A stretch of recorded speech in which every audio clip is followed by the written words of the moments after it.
Everyone, welcome back to my YouTube channel. तो जैसा कि आपको पता है, मैं आपको रीट की प्रिपरेशन करवा रही हूँ। इससे पहले मैंने आपकी सीडीपी की यूनिट वाइज मैराथन्स को कंप्लीट कर दिया है। 4 यूनिट आपकी कंप्लीट हो चुकी हैं। अगर अभी तक आपने मेरी वो वीडियो नहीं देखी तो आप जाकर प्लेलिस्ट चेक कर सकती हैं। और आज की वीडियो में मैं आपके साथ कवर करने वाली हूँ मैथ, चाहे लेवल 1 हो चाहे लेवल 2 हो, दोनों की बात करूंगी।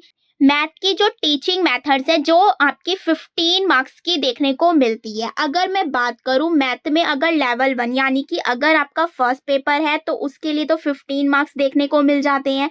और वहीं अगर मैं सेकंड पेपर की बात करूं तो उसमें 10 मार्क्स जो होते हैं आपके टीचिंग मेथड से देखने को मिलते हैं। आपको पता ही है कितना बड़ा रोल है। आप ये भी देख सकते हैं कि काफ़ी चीज़ें ऐसी होती हैं जो ऑल सब्जेक्ट्स में कॉमन होती हैं, तो वो सारी चीज़ें हम इस वीडियो में कवर करेंगे। मैथ में जितनी भी टीचिंग मेथड हो सकती है वो सारी मैं इस वीडियो में कवर कर दूंगी। तो आप वीडियो में लास्ट तक बने रहिएगा। और अगर चैनल पर नए हैं तो प्लीज़ चैनल को सब्सक्राइब ज़रूर कीजिएगा। विदाउट डिले मैं स्टार्ट करती हूँ आज की वीडियो को। तो देखते हैं। सबसे पहले हम जानते हैं गणित का अर्थ क्या होता है। गणित का जो अर्थ है वो संस्कृत भाषा के गण धातु से उत्पन्न हुआ है, जिसका अर्थ क्या है, गणना करना। इससे पहले मैं आपको एक बात और बता दूं, प्लीज आप इनके शॉर्ट नोट जरूर बनाइएगा ताकि आप इसे लास्ट टाइम में रिवीजन कर सके। और एक इम्पोर्टेंट चीज और, अगर आपको यही पीडीएफ चाहिए तो आप मुझे नीचे कॉमेंट भी कर सकते हैं। मैं इसकी पीडीएफ अपने टेलीग्राम ग्रुप पर डाल दूंगी, तो मेक श्योर आप मेरे टेलीग्राम ग्रुप को भी जरूर ज्वाइन कीजिएगा ताकि आपको वहां से पीडीएफ मिल जाए। देखते हैं आप आगे। सबसे पहले हमने पता कर लिया गणित का अर्थ क्या होता है, जो किससे बना हुआ होता है, संस्कृत भाषा के गण धातु से ये उत्पन्न हुआ है। अर्थ क्या है, गणना करना। गणित का अर्थ ही होता है, क्या होता है, गणना करना। नेक्स्ट लाइन लिखी है मैंने, वैदिक काल में जो गणित की उत्पत्ति हुई है उसका मतलब क्या है। क्या है उसका मतलब, गिनती अथवा गणना। वैदिक काल में जब इसकी उत्पत्ति हुई थी तो उसका मतलब क्या था, गणना या गिनती करना होता था। क्लियर हो गया। अब देख लेते हैं मैथमेटिक्स जो होता है वो किससे बना है। मैथमेटिक्स जो होता है वो ग्रीक भाषा के मैथमेटा शब्द से बना है, जिसका अर्थ क्या होता है, यानी इस मैथमेटा का जो अर्थ होता है वो होता है वस्तुएं गिनना या गणना करना। ये इसका होता है शाब्दिक अर्थ भी कह सकते हैं या अर्थ भी कह सकते हैं। और जो ये ग्रीक भाषा होती है इसको हम यूनानी में भी काउंट करते हैं, तो कंफ्यूज नहीं होना है। नोट्स जरूर बनाइएगा, जो बोल रही हूँ मैं उसको भी जरूर नोट डाउन कीजिएगा। कुछ एक्स्ट्रा चीजें भी बताऊंगी तो वो भी आपको नोट डाउन करनी है। आपके एग्जाम के पर्पज से बहुत इंपॉर्टेंट वीडियो है ये, तो इसीलिए लास्ट तक बने रहिएगा। शाब्दिक अर्थ आपने देख लिया। अब देखिए संकुचित अर्थ क्या होता है इसका। संकुचित अर्थ होता है ज्ञान का नापतोल करना, जैसे मात्रा, दिशा, दूरी आदि का जिसके अंदर बोध होता है वो किस में होता है, संकुचित अर्थ में। अगर मैं छोटा सा मीनिंग बताऊं, जब गणनाओं की प्रधानता होती है उसे हम बोलते हैं संकुचित अर्थ। जब भी कहीं मात्रा, दूरी, दिशा इन सारी चीजों से रिलेटेड बात आएगी तो इसका मतलब है वो संकुचित अर्थ की बात कर रहा है। इसके अलावा 2 चीजें और देखने को मिल जाती हैं। गणित की मूलभूत दशाएं कौन कौन सी होती हैं। फर्स्ट इज संख्या ज्ञान, जिसमें हम 1 2 3 टेबल याद करना सिखाते हैं बच्चों को। इसके अलावा होता है संक्रिया ज्ञान, जिसे हम काउंट करते हैं प्लस माइनस गुणा भाग में। जब हम बच्चे को जोड़, गुणा, घटा, भाग ये सारी चीजें सिखाते हैं उसे हम बोलते हैं संक्रिया ज्ञान। और संख्या ज्ञान का मतलब जब हम टेबल सिखाते हैं, काउंटिंग सिखाते हैं तो वो आ जाती है हमारी संख्या ज्ञान में। क्लियर हो गया। अब आगे देखिए, शाब्दिक अर्थ आपको पता चल गया, संकुचित पता चल गया। अब देख लेते हैं व्यापक अर्थ क्या होता है। व्यापक का मतलब होता है बड़ा, मतलब काफी विस्तृत जो होता है उसे हम बोलते हैं व्यापक अर्थ। इसमें क्या होता है, बच्चा तार्किकीकरण करने लगता है, अनुमान लगाने लगता है, अमूर्त चिंतन करने लगता है, सामान्यीकरण करने लगता है चीजों का। तो ये किस में हमें देखने को मिल जाते हैं, ये मिल जाते हैं हमें व्यापक अर्थ में। क्लियर हो गया। आगे बढ़िए। मोस्ट इंपोर्टेंट लाइन बहुत बार पूछा गया है, मोस्ट इंपोर्टेंट लिखिएगा।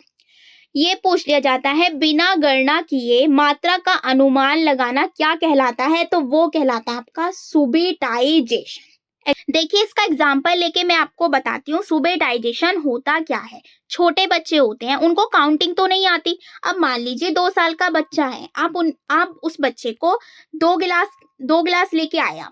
मान लीजिए उसमें एक में तो आधा गिलास दूध है, एक में पूरा दूध है। तो बच्चा कौन सा ग्लास लेगा? तो जाहिर सी बात है बच्चा वो ग्लास लेगा जो ज़्यादा भरा हुआ है, बट उसे काउंटिंग की तो नॉलेज नहीं है।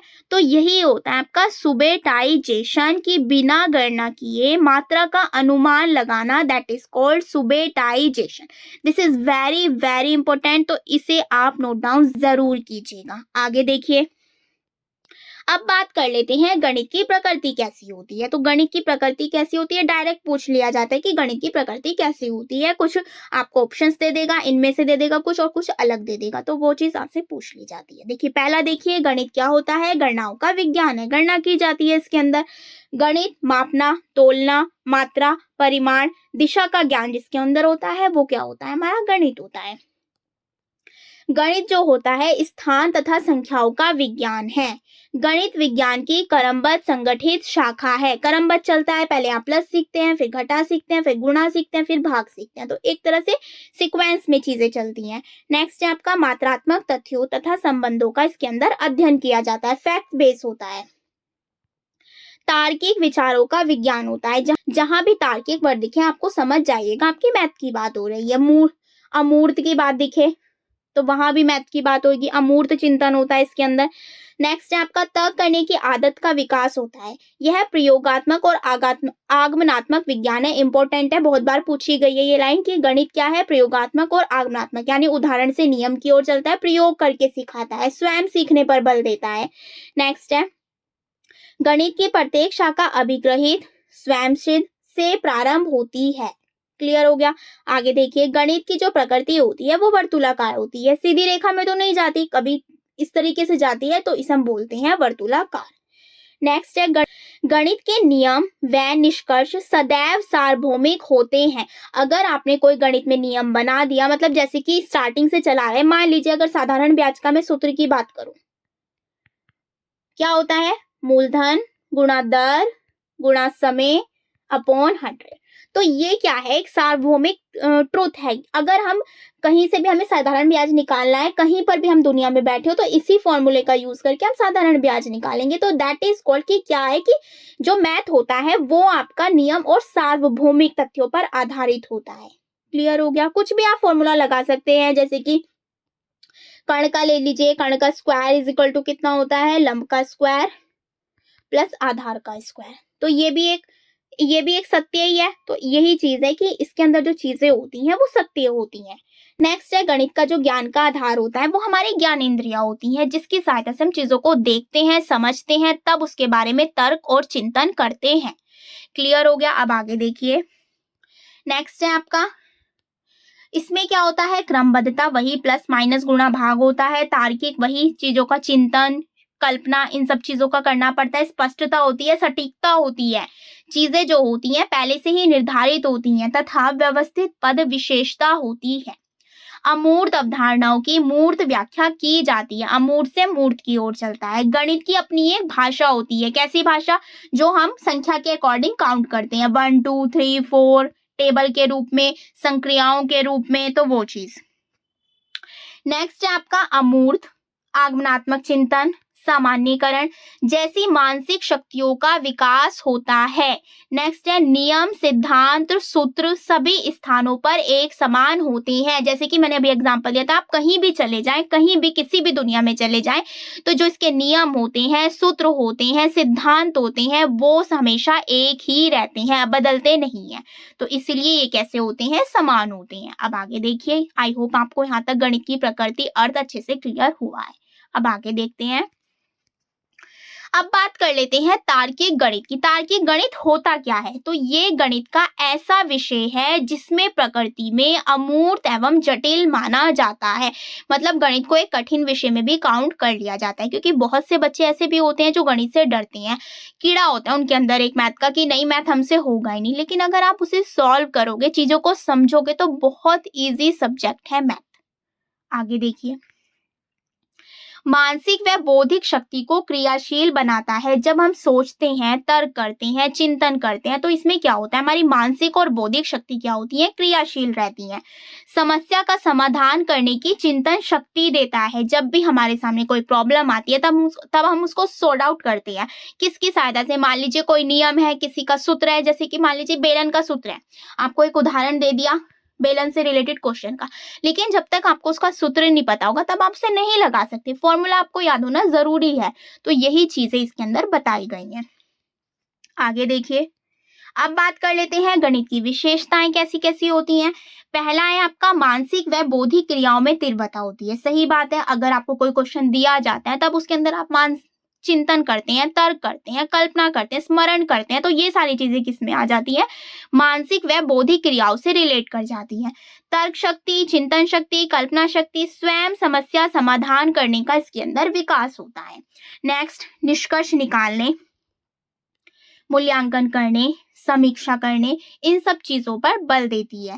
तार्किक गणित तथ्यों पर, जैसे कि मैंने अभी बताया था, फैक्ट्स पर आधारित होता है वैज्ञानिक अनुसंधानों, मौलिक अनुसंधानों के गुण को ये विकसित करता है। आई होप चीजें यहाँ तक क्लियर हुई है।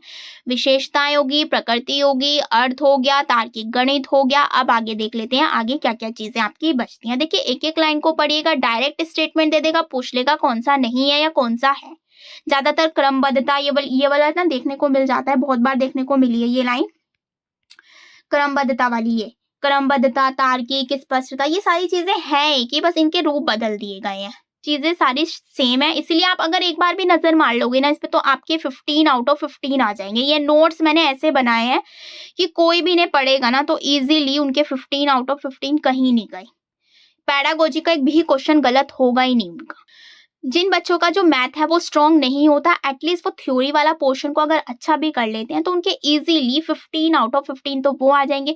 और ज़्यादा में तो 15 में आप तुक्के भी लगाओगे तो 5 नंबर आपके वहाँ से बन जाएंगे। तो इजीली आपके 20 मार्क्स इजीली बन जाएगा। जिनका मैथ वीक है उनकी बात कर रही हूँ मैं, इसीलिए आप इस पैडागोजी पोर्शन को ज़रूर कीजिएगा। क्लियर हो गया? अब आगे देख लेते हैं। अब देखते हैं गणित की महत्ता क्या क्या होती है। भाई, जीवन में हमारे जो भी हमारी डेली लाइफ की चीजें होती हैं उसके अंदर मैथ का यूज होता है। आप कोई भी सब्जी लेने गए, पैसे तो देने पड़ेंगे, काउंट करके देने पड़ेंगे। कुछ भी लेने गए, मार्केट से कुछ चीजें लेने गए, पैसे काउंट करने पड़ेंगे आपको। तो सारी चीजों में हमारा मैथ यूज होता है। गणित का जीवन से घनिष्ठ संबंध होता है क्योंकि डेली बेसिस पर हम कुछ ना कुछ खरीदते हैं, पैसों का लेन देन करते हैं, तो ये सारी चीजें मैथ ही तो है। गणित तार्किक दृष्टिकोण विकसित करती है। देखिए, तार्किक वर्ड तो एक नोट डाउन करने वाला वर्ड है, जो आ गया समझ लो, टिक कर देना आप। गणित एक यथार्थ विज्ञान है। गणित विज्ञान विषयों की आधारशिला है, क्योंकि आपने देखा होगा जो साइंस होती है हमारी उसमें भी मैथ का बहुत बड़ा रोल होता है। अगर क्वेश्चंस पूछ ले, उसके अंदर फॉर्मूले पूछ ले, तो ये दोनों जो होते हैं एक तरह से मिक्सअप ही होते हैं। नेक्स्ट है विज्ञान प्रौद्योगिकी तकनीकी के विकास में सहायक होता है। बालकों में मौलिक अनुसंधान और स्वयं समस्या समाधान करने में ये सहायक होता है। परिणामों की निश्चितता एवं आत्मनिर्भरता आती है किसके अंदर? बच्चे के अंदर। इसका जो होता है बहुत ज्यादा बड़ा रोल होता है, इसीलिए आपको इसको अच्छे से करना चाहिए। क्लियर हो गया? आगे देखिए। नेक्स्ट है आपका गणित शिक्षण के मूल्य कैसे कैसे होते हैं। देखिए, फर्स्ट मैंने लिखा है बौद्धिक मूल्य। किसी भी चीज में आपको चिंतन, तार्किक, कल्पना ये सारी चीजें करनी हो तो हमारी बुद्धि का प्रयोग तो होगा ही, तो दैट इज बौद्धिक मूल्य। व्यवहार में भी हमारे मैथ का झलकना बहुत जरूरी है क्योंकि हम डेली बेसिस पर इसे चीजों को यूज करते हैं। सामाजिक मूल्य समाज में रहकर करते हैं। सौंदर्यात्मक होता है, सांस्कृतिक मूल्य होता है, नैतिक मूल्य, सांस्कृतिक मूल्य एंड जीविकोपार्जन संबंधी मूल्य, जैसे कि डेली बेसिस पर। तो ये पॉइंट्स आपको पता होने चाहिए। अब पूछ लेगा कौन सा नहीं है, ठीक है? आगे देखिए। आ जाते हैं गणित शिक्षण के उद्देश्य। देखिए, इस शब्द का यानी जो उद्देश्य है आपका, इस शब्द का जो सर्वप्रथम प्रयोग यानी सबसे पहले प्रयोग किसने किया है? बॉबिट ने किया है 1918 में। इंपॉर्टेंट लाइन है, लिखिएगा, नोट कीजिएगा। उद्देश्य जो होता है वो लक्ष्य तक पहुंचने का एक जरिया है। उद्देश्य क्या होता है? जब हम किसी चीज को धीरे धीरे आगे बढ़ रहे हो, किसे प्राप्त करने के लिए? लक्ष्य को प्राप्त करने के लिए। मान लीजिए अगर आपका लक्ष्य है इंजीनियर बनना, तो आप छोटे छोटे उद्देश्यों को प्राप्त करेंगे तभी तो अपने लक्ष्य तक पहुंचेंगे। तो वही चीज लिखी है, वह व्यवस्थित परिवर्तन जो क्रिया करके प्राप्त किया जाता है उसे ही उद्देश्य कहते हैं। किसकी सहायता से? छोटे छोटे स्टेप्स को फॉलो करके धीरे धीरे आगे बढ़कर। तो ये हमारा क्या होता है? उद्देश्य होता है। उद्देश्य जो होता है आपके दो वर्ड से मिलकर बनाया है, उत प्लस दिश। उत का मतलब है ऊपर की ओर, दिश का मतलब है दिशा दिखाना, यानी ऊपर की ओर दिशा दिखाते जाना ताकि हम अपने लक्ष्य को प्राप्त कर सके। दैट इज कॉल्ड उद्देश्य। क्लियर हो गया? इसका शाब्दिक अर्थ क्या होता है? उच्च दिशा दिखाना। वही चीज है कि अगर आपको अपने लक्ष्य तक पहुंचना है तो आपको ऊपर बढ़ते चले जाना होगा। जो बढ़ा रहे हैं ना ऊपर को धीरे धीरे, इस तरीके से जब आप बढ़ते चले जाते हैं तो दैट इज कॉल्ड, ये जो आपका ये जो बीच का सहारा है ये ही आपका उद्देश्य है लक्ष्य तक पहुंचने का। क्लियर हो गया? जिसका कोई उद्देश्य ही नहीं होता, पतवार विहीन नाव के समान होता है वो, जिसका कोई उद्देश्य ही नहीं है लाइफ में, बस आ गया है, खाना है, पीना है, सोना, ऐसा तो नहीं है। सभी की लाइफ का कोई ना कोई उद्देश्य, गोल जरूर होता है। इसके अलावा बात करते हैं, बीएस ब्लूम ने शिक्षण अधिगम प्रक्रिया में 3 ध्रुव बताए हैं जिसे हम ट्राइपोलर भी कहते हैं। कौन कौन से हैं? देखिए, आपने ये जॉन डेवी का भी पढ़ा होगा। जॉन डेवी ने त्रिमुखी सिद्धांत दिया था जिसमें उन्होंने शिक्षक, पाठ्यक्रम और शिक्षार्थी की बात की है। लेकिन ये दूसरा है, ये बात कही है बीएस ब्लूम ने। इन्होंने 3 ध्रुव बताए हैं, वो देख लेते हैं कौन कौन से हैं। पहला है आपका शिक्षण उद्देश्य, जिसमें आपके ज्ञानात्मक, भावात्मक, क्रियात्मक तीनों ही आ जाते हैं। नेक्स्ट है आपका व्यवहारगत परिवर्तन, जिसे हम मूल्यांकन भी कहते हैं। थर्ड है आपका अधिगम अनुभव, जो हमें एक्सपीरियंस से मिलता है, सीखने के अनुभव जो होते हैं हमारे, उसे हम बोलते हैं अधिगम अनुभव। अब इनके बारे में पढ़ते हैं डिटेल में, एक एक पॉइंट को अच्छे से समझेंगे ताकि सब कुछ क्लियर हो जाए। ठीक है, ये ज्यादा पूछ लिया जाता है, मैंने इसीलिए इसी को उठाया है क्योंकि आपको फालतू नहीं पढ़ना है। वही ब्लूम ने जो है शिक्षण को 3 उद्देश्यों में बांटा है। 1956 में इन्होंने बांटा है। नाम क्या है? ज्ञानात्मक, भावात्मक, क्रियात्मक। ठीक है, इंग्लिश में भी देख सकते हैं, कॉग्निटिव, अफेक्टिव, साइकोमोटर। ज्ञानात्मक का मतलब हो जाएगा जो हमारे मानसिक चीजों से रिलेटेड करता हो, चिंतन, तर्क, कल्पना, स्मरण, इन शक्तियों से जो रिलेटेड करता हो, दैट इज कॉल्ड ज्ञानात्मक उद्देश्य। नेक्स्ट है हमारा भावात्मक उद्देश्य। भावात्मक उद्देश्य क्या होता है? जो हमारे संवेगों से अटैच होता है, सुख दुख से अटैच होता है, रुचि से अटैच होता है, प्रशंसा से अटैच होता है, तो दैट इज कॉल्ड भावात्मक उद्देश्य। अब बात करते हैं क्रियात्मक, जिसमें हमारे मोटर स्किल्स काम करते हैं। फॉर एग्जाम्पल जैसे कि चलना, दौड़ना, कुछ लिखना, तो ये सारी चीजें किस में आ जाती हैं? क्रियात्मक उद्देश्य में। अब इनके ना स्टेप्स होते हैं, वो देख लेते हैं क्योंकि एग्जाम के पर्पज से ये इंपॉर्टेंट हो जाते हैं। सबसे पहला पूछ लिया जाता है ज्ञानात्मक। ज्ञानात्मक में सबसे पहले होता है ज्ञान, फिर बोध, फिर प्रयोग, फिर विश्लेषण, संश्लेषण एंड लास्ट इज मूल्यांकन। तो ये 6 के 6 आपको अच्छे से पता होने चाहिए, इनसे पूछ लिया जाता है। एक चीज और बता दूं कि ये निम्न स्तर से उच्च स्तर की ओर बढ़ता है। इसका जो डायग्राम होता है वो इस टाइप का होता है। ठीक है, इसके अंदर जो होते हैं 6 पार्ट होते हैं। तो ये नीचे से चलता है, जैसे मैंने ऊपर से लिखा है ना, तो यहाँ पे आएगा ज्ञान, इसी तरीके से यहाँ पे आएगा बोध, यहाँ आएगा प्रयोग, फिर विश्लेषण, फिर संश्लेषण और लास्ट इज मूल्यांकन। तो ये हमेशा याद रखना है, ये निम्न से उच्च स्तर की ओर चलता है।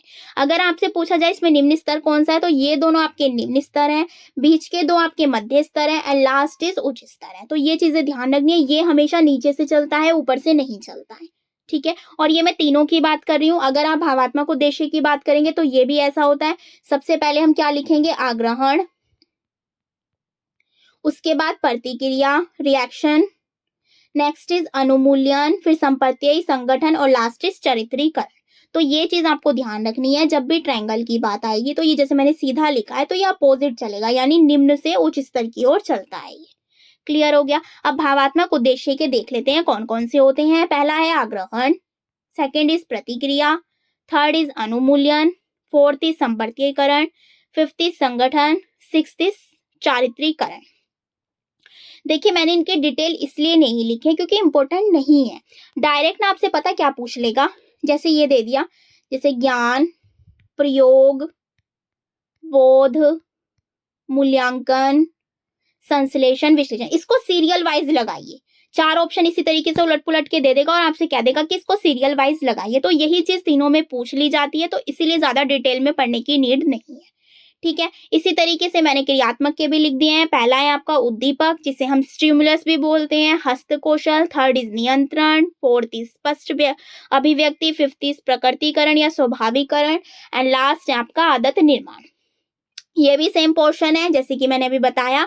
सबसे पहले आपका लिखा जाएगा उद्दीपन, फिर हस्तकौशल, नियंत्रण, स्पष्ट अभिव्यक्ति, प्रकटीकरण, स्वाभाविकरण, एंड लास्ट इज आतंक निर्माण।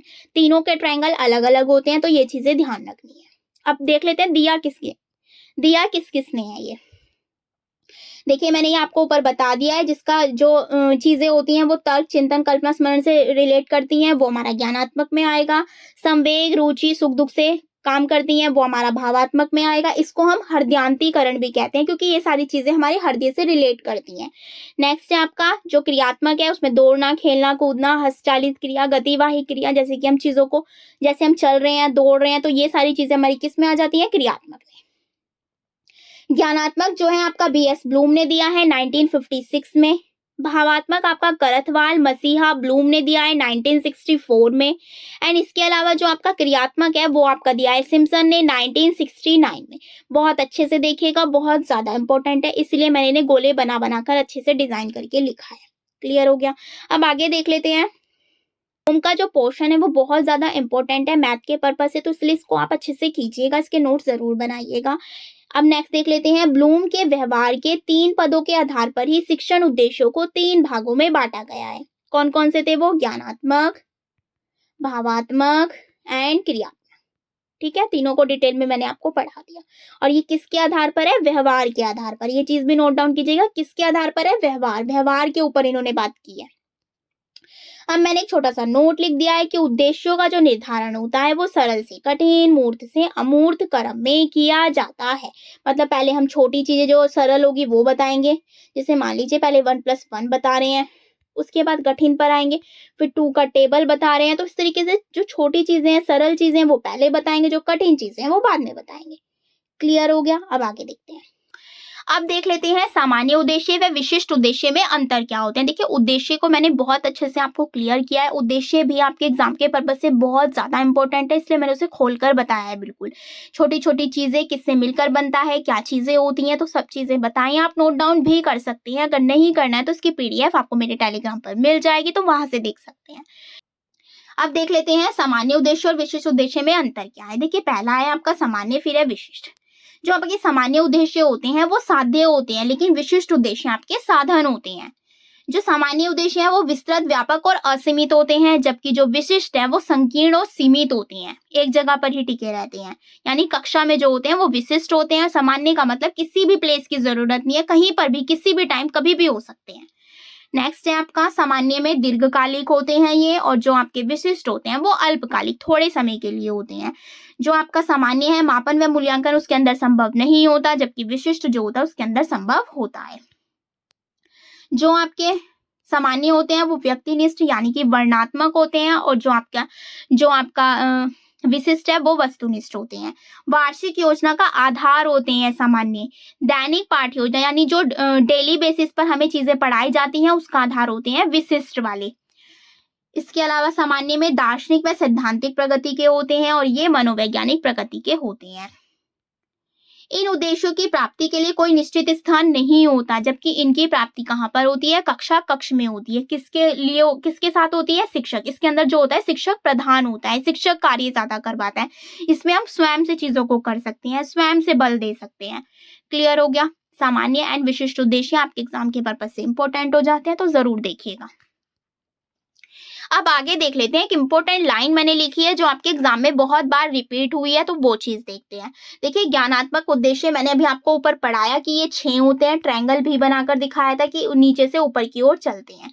लेकिन इसके अंदर 2 कंडीशन और देखने को मिल जाती है, क्योंकि इसमें थोड़े बहुत चेंजेस हुए हैं, वो देख लेते हैं। देखिए सबसे पहले जैसे कि अभी मैंने आपको ऊपर बताया था ज्ञानात्मक उद्देश्य के बारे में कि ब्लूम ने दी थी 1956 में, ज्ञान, बोध, प्रयोग, विश्लेषण, संश्लेषण, मूल्यांकन।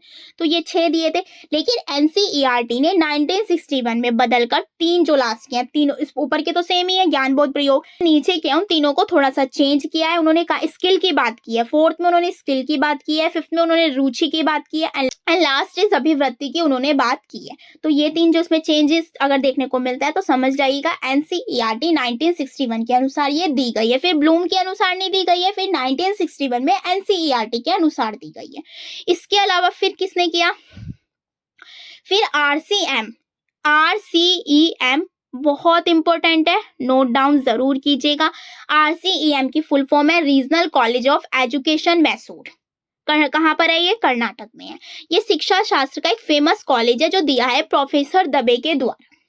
क्लियर हो गया। इन्होंने क्या किया, इन 6 स्टेप को 4 स्टेप्स में कन्वर्ट कर दिया। यानी जो आपके स्टार्टिंग के है ज्ञान बोध प्रयोग ये तो रहेंगे, लेकिन जो सृजनात्मकता, ये विश्लेषण संश्लेषण मूल्यांकन को इन्होंने सृजनात्मकता में काउंट कर लिया। इन तीनों को इन्होंने कहा कि ये तीनों एक ही चीज में काउंट हो सकती है, सृजनात्मकता यानी क्रिएटिव नवीन चीजों के लिए जो रिलेट करती है। क्लियर हो गया। तीनों को अच्छे से पढ़ना है, तीनों ही बहुत ज्यादा इंपॉर्टेंट हो जाते हैं। क्लियर हो गया। RCEM बहुत ज्यादा इंपॉर्टेंट है, फुल फॉर्म याद रखनी है, कहाँ पर है ये चीज आपको ध्यान रखनी है। क्लियर हो गया। अब आगे देखते हैं। NCERT की फुल फॉर्म आपको पता होनी चाहिए, national council of education research and training. कहाँ पर है? न्यू दिल्ली में। ठीक है। अब मैथ की जान जो इंपॉर्टेंट हो जाती है, विधियां जिनसे क्वेश्चंस भर भर के पूछे जाते हैं, सारी पढ़ाऊंगी, लास्ट तक बने रहिएगा। पहले देख लेते हैं गणित शिक्षण विधियां होती क्या है, जिनसे हम क्लास में जो है अपने जो शिक्षण है, अपना जो शिक्षण है उसको रुचिकर बनाते हैं, प्रभावशाली बनाते हैं। दैट इज कॉल्ड शिक्षण विधियां या टीचिंग मेथड्स। क्लियर हो गया। अब डेफिनेशन देख लीजिए, थोड़ा सा अर्थ देख लीजिए। एक ऐसा साधन है जिसके द्वारा एक शिक्षक जो होता है शिक्षण अधिगम प्रक्रिया को रोचक प्रभावशाली बनाता है। इसके अंदर क्या होते हैं? वैज्ञानिकता के गुण भी पाए जाते हैं। ये पता चलता है मनोवैज्ञानिक है या अमनोवैज्ञानिक है। ठीक है। आगे देखिए, पहले इसकी विशेषताएं देख लेते हैं। शिक्षण विधियों की विशेषताएं क्या क्या होती हैं। शिक्षण विधियां शिक्षण उद्देश्यों को प्राप्त करने में सहायक होती है। शिक्षण उद्देश्य जिससे प्राप्त किए जाते हैं, लक्ष्य जिससे प्राप्त किए जाते हैं। उद्देश्य तो एक स्टेप है लक्ष्य की ओर बढ़ने का। ये शैक्षिक वातावरण के अनुसार होती है। शिक्षण विधियां स्पष्ट और निश्चित होती हैं बिल्कुल। ये जैसे आगमन, निगमन, संश्लेषण, विश्लेषण, प्रयोजनात्मक, प्रयोगात्मक, समस्या समाधान, ये सारी जितनी भी होती हैं ये स्पष्ट और निश्चित होती हैं। शिक्षण विधियां बालकों की रुचि, योग्यता तथा उनकी आवश्यकताओं की पूर्ति करने के लिए होनी चाहिए, क्योंकि इससे हम शिक्षण को क्या करते हैं, प्रभावशाली बनाते हैं, रुचिकर बनाते हैं, जिससे बच्चे इंटरेस्ट ले, उनको सीखने में इंटरेस्ट आए। तो ये सारी चीजें किसमें बताई गई है? शिक्षण विधियों की विशेषताओं में बताई गई हैं। नेक्स्ट है आपका शिक्षण विधियां जो होती हैं वो छात्र केंद्रित होती है, क्योंकि हमें छात्र को ध्यान में रखकर सारी चीजें करनी होती हैं। शिक्षण विधियां क्रियाशीलता के सिद्धांत पर आधारित होती हैं। बालक स्वयं करके सीखता है और सीखा गया ज्ञान, जो स्वयं करके जो सीखा गया ज्ञान होता है वो स्थायी होता है, अधिक समय तक भी चलता है। शिक्षण विधियों में ज्ञानात्मक पक्ष के साथ साथ क्रियात्मक भावात्मक पक्ष को भी ध्यान में रखा जाता है, यानी तीनों पक्षों का इसके अंदर बहुत बड़ा रोल होता है। आगे देखिए, अब आगे इसकी जान, इसकी क्या, हर सब्जेक्ट की जान जो कि शिक्षण विधियां हैं जिनसे बच्चों को बहुत ज्यादा डर भी लगता है। क्या है क्या है क्या है? कुछ नहीं है, बस एक बार चीजों को समझिए, बहुत ईजी है। देखिए मैंने शिक्षण विधियों को कितने अच्छे डायग्राम में सम्मिलित कर दिया है। ये है आपकी शिक्षण विधियां मैथ में जो जो पूछी जाती हैं। पहला है आपका आगमन, निगमन, विश्लेषण, संश्लेषण, प्रयोजना, प्रयोगशाला, अनुसंधान, समस्या समाधान, प्रयोग प्रदर्शन विधि, व्याख्या विधि एंड इसके बाद है आपकी खेल विधि। तो ये सारी हम इस वीडियो में पढ़ने वाले हैं, लास्ट तक जरूर बने रहिएगा। पूरी वीडियो कंप्लीट करनी है ताकि आपका मैथ में पैडागोजी में एक भी क्वेश्चन गलत ना हो। देखिए अगर ईमानदारी से अगर आपने ये वीडियो देख ली ना तो समझ लीजिए 15 आउट ऑफ 15 है, बस मान के चलिए 15 आउट ऑफ 15 है मेरे, यही चीज मान के चलिएगा, क्योंकि मैंने ये बहुत अच्छे से चीजों को देख के हर जगह से रिसर्च वगैरह करके बहुत अच्छे से आपको नोट्स प्रोवाइड कर रही हूँ मैं ये। ठीक है। अब आगे देखिए, अब एक एक के बारे में पढ़ेंगे। देखिए सबसे पहला है आपका आगमन। आगमन को देख लेते हैं। दिया किसने है? प्रतिपादक कौन है? अरस्तु है, काफी बार पढ़े होंगे, आगमन निगमन के अरस्तु हैं। इसके अलावा आगमन विधि की जो रूपरेखा है सर्वप्रथम किसने प्रस्तुत की थी? ब्लेज पास्कल ने प्रस्तुत की थी, अगर रूपरेखा बात की जाए। और प्रयोग किसने किया था? बर्नौली ने किया था। लेकिन प्रतिपादक कौन है? अरस्तु है। प्रतिपादक ज्यादा पूछे जाते हैं तो वो आपको याद रखने हैं। इसके आगमन विधि के अनुसार जो शिक्षण सूत्र होते हैं वो देख लेते हैं। ये उदाहरण से नियम की ओर चलती है। पहले आप एग्जाम्पल देते हैं, फिर नियम के बारे में उसको बताती हैं। विशिष्ट से सामान्य की ओर चलती है, स्थूल से सूक्ष्म की ओर चलती है, प्रत्यक्ष से प्रमाण की ओर चलती है, ज्ञात से अज्ञात की ओर चलती है। ये इसकी आगमन विधि के इंपॉर्टेंट शिक्षण सूत्र हो जाते हैं, जो कि पूछ लिए जाते हैं कि आगमन विधि का शिक्षण सूत्र कौन सा है। डायरेक्ट पूछता है, एक इसके अंदर निगमन का डाल देगा और पूछ लेगा कौन सा निगमन, कौन सा आगमन का नहीं है। क्लियर हो गया? आगे देखिए। अब देख लेते हैं आगमन विधि के गुण कौन कौन से होते हैं। सबसे पहला है आपका मनोवैज्ञानिक व वैज्ञानिक विधि है, यानी एक प्रूफ विधि है जिससे हम चीजों को सॉल्व कर सकते हैं। बालक स्वयं करके सीखता है, क्रियाशीलता के सिद्धांत पर आधारित होती है। बच्चा गति करके सीखता है, क्रियाओं को मतलब अपने आप से स्वयं से चीजों को सॉल्यूशन देता है, समस्या समाधान करता है। अंकगणित में प्रयोग की जाती है। नोट डाउन कीजिएगा किस में प्रयोग की जाती है? अंकगणित में। अर्जित ज्ञान प्रत्यक्ष तथ्यों पर आधारित होता है, फैक्ट्स पर आधारित होता है। अर्जित ज्ञान स्थायी होता है। इसके अंदर पालकों में गणित सीखने की इसके अंदर जिज्ञासा जागृत होती है। किसमें? आगमन विधि में। जब हम बच्चों को एग्जांपल्स देते हैं ना, नए नए उनकी लाइफ से रिलेट करके, तो बच्चे ना चीजें सीखने में बहुत ज्यादा इंटरेस्ट लेते हैं। तो इसीलिए आगमन विधि को अच्छी विधि भी बताया गया है। नेक्स्ट है आपका दोष। आगमन विधि के दोष क्या क्या हो जाते हैं? ये अत्यंत लंबी विधि मानी जाती है, क्योंकि अगर आप पहले किसी चीज का एग्जाम्पल दे रहे हैं और एक एग्जाम्पल से उसे समझ में नहीं आया, दूसरा, तीसरा, चौथा, तो इस तरीके से एक तरह से लंबी चीजें हो जाती हैं। और इस तरीके से ना शिक्षण कार्य करवाने में भी, जो आपका पाठ्यक्रम है उसको पूरा करवाने में भी टाइम लग जाता है, चीजें पूरी नहीं हो पाती टाइम पे। तो इसीलिए इसको एक तरह से गलत भी माना गया है दोष के रूप में। परिश्रम अधिक लगता है इसके अंदर, क्योंकि एग्जाम्पल्स दे रहे हैं बार बार, सूझबूझ की आवश्यकता होती है। अगर कोई टीचर ऐसा नहीं है, वो बार बार एग्जाम्पल्स दे पा रहा है, तो पूर्णतः इसके अंदर सत्य नहीं होते हैं। क्लियर हो गया? अब देख लेते हैं सोपान। सोपान कह लो, पद कह लो, चरण कह लो, स्टेप कह लो, सब बातें एक ही हैं। पहला, सबसे पहले आप क्या देते हो? जैसे कि आपके विधि से स्पष्ट हो रहा है, आगमन विधि। आगमन मतलब उदाहरण, अ से ओ, इस तरीके से आप थोड़ा रिलेट कर सकते हैं चीजों को। उदाहरण यानी पहले आप क्या दे रहे हो? बच्चे को उदाहरण दे रहे हो, उदाहरण का प्रस्तुतिकरण करने। आपने कोई भी एग्जाम्पल दे दिया एक, इसके अलावा उसके निरीक्षण करोगे, फिर उसके अंदर नियम लगाने को बताओगे, नियमीकरण या सामान्यकरण, और उसके बाद लास्ट में उसका सत्यापन कर दोगे। कोई सा भी आप एग्जाम्पल ले सकते हो उसके लिए। सबसे पहले आपको एग्जाम्पल देना है, फिर उसका क्या करना है? निरीक्षण करना है, और फिर नियम, और लास्ट इज सत्यापन। क्लियर हो गया? अब आगे देखिए। निगमन विधि को बस जस्ट इतना समझिए, वो आगमन की उल्टी होती है। जब आगमन में आता है ज्ञात से अज्ञात, तो निगमन में आ जाएगा ज्ञात से ज्ञात। उल्टा, अपोजिट, एकदम अपोजिट करना है आपने। दी किसने है? अरस्तु ने ही दी है। आगमन थी वो अंकगणित के लिए उपयोगी थी, ये बीजगणित पे रेखा गणित के लिए उपयोगी है। नियम से उदाहरण की ओर चलती है, वो उदाहरण से नियम की ओर था। ठीक है, न से भी आप लगा सकते हैं, निगमन मतलब नियम। तो इस तरीके से आप रिलेट कर सकते हैं चीजों को। इसके अलावा देखिए शिक्षण सूत्र सेम ही है, वहां था उदाहरण से नियम, ये नियम से उदाहरण। देखिए मैं बार बार चीजें नहीं बताऊंगी, बस आप ये ध्यान रखिए, निगमन जो होती है वो आगमन की जस्ट अपोजिट होती है। उसमें अंकगणित है, इसमें बीजगणित और रेखा गणित है। ठीक है, एक इंपॉर्टेंट नोट देखिए मैंने लिख दिया है साइड में कि आगमन व निगमन विधि को हम क्या कहते हैं? सूत्र विधि भी कहते हैं, क्योंकि इसके अंदर हम नियम, उदाहरण, ये सारी चीजें कोई तो यूज कर रहे हैं, तो दैट इज कॉल्ड, इनको हम दोनों को सूत्र विधि भी बोलते हैं। इसके अलावा निगमन विधि के गुण और दोष देख लेते हैं। गुण ये है, इसका सरल और स्पष्ट होती है, क्योंकि डायरेक्ट आप नियम बता देंगे और बस क्वेश्चन को सॉल्व करना है। नियम का मतलब हो जाएगा, जैसे आपने किसी का फॉर्मूला बता दिया, जैसे मान लीजिए आपको ब्याज निकालना है, साधारण ब्याज, आपने डायरेक्ट क्या दे दिया? फॉर्मूला दे दिया, मूलधन गुणा दर गुणा समय बटे 100। कोई क्वेश्चन दे दिया, मूलधन भी है, दर भी है, समय भी है, डायरेक्ट आप फॉर्मूला लगाओगे, आंसर निकाल दोगे। तो एक तरह से रटने पर भी बल दे रही है ये। तो यही चीजें सरल और स्पष्ट होती है, सुविधाजनक विधि होती है, क्योंकि बता दिया, एक फॉर्मूला दे दिया आपने, उसमें वैल्यू पुट कर दी, हो गया। कम परिश्रम, समय की बचत भी होती है, क्योंकि इसके अंदर आपको एग्जाम्पल तो नहीं देने पड़ रहे, आप डायरेक्ट नियम बता रहे हो, तब जाके उदाहरण दे रहे हो उसके। स्मरण शक्ति का इसके अंदर विकास होता है। दोष क्या क्या हो जाएंगे? छोटी कक्षाओं के लिए उपयोगी नहीं होती है, अमनोवैज्ञानिक विधि मानी जाती है, अधिक समय तक स्थायी नहीं रहती है, क्योंकि रटने पर बल दे रही है, ज्यादा से ज्यादा अभ्यास के अंदर इसके अंदर आवश्यकता होती है, और रटने पर ये बल देती है। क्लियर हो गया? अब आगे देख लेते हैं। आई होप आगमन और निगमन बहुत अच्छे से आपको क्लियर हुई है। अब निगमन विधि के सोपान देख लेते हैं कौन कौन से हैं। जैसे कि पहला है सूत्र, नियम, सिद्धांत। वही पहले आप नियम बताएंगे, जैसे देखिए मैंने एग्जांपल भी लिख दिया है, मूलधन गुणा दर, पहले आपने उसे बच्चे को नियम दे दिया, फिर उदाहरण, मतलब बच्चे को आपने क्वेश्चन दे दिया, मूलधन है वो इतना है, 1000 रुपए है, दर जो है वो 10% है, समय जो है वो 2 वर्ष है। तो इस तरीके से आपने बच्चे को क्वेश्चन दे दिया, वो डायरेक्ट क्या करेगा यहाँ पे निष्कर्ष, यानी बच्चा जो होगा निष्कर्ष में क्या करेगा, इस फॉर्मूले को रखेगा और वैल्यू पुट करके उसका आंसर निकाल देगा और लास्ट में उसका सत्यापन कर देगा।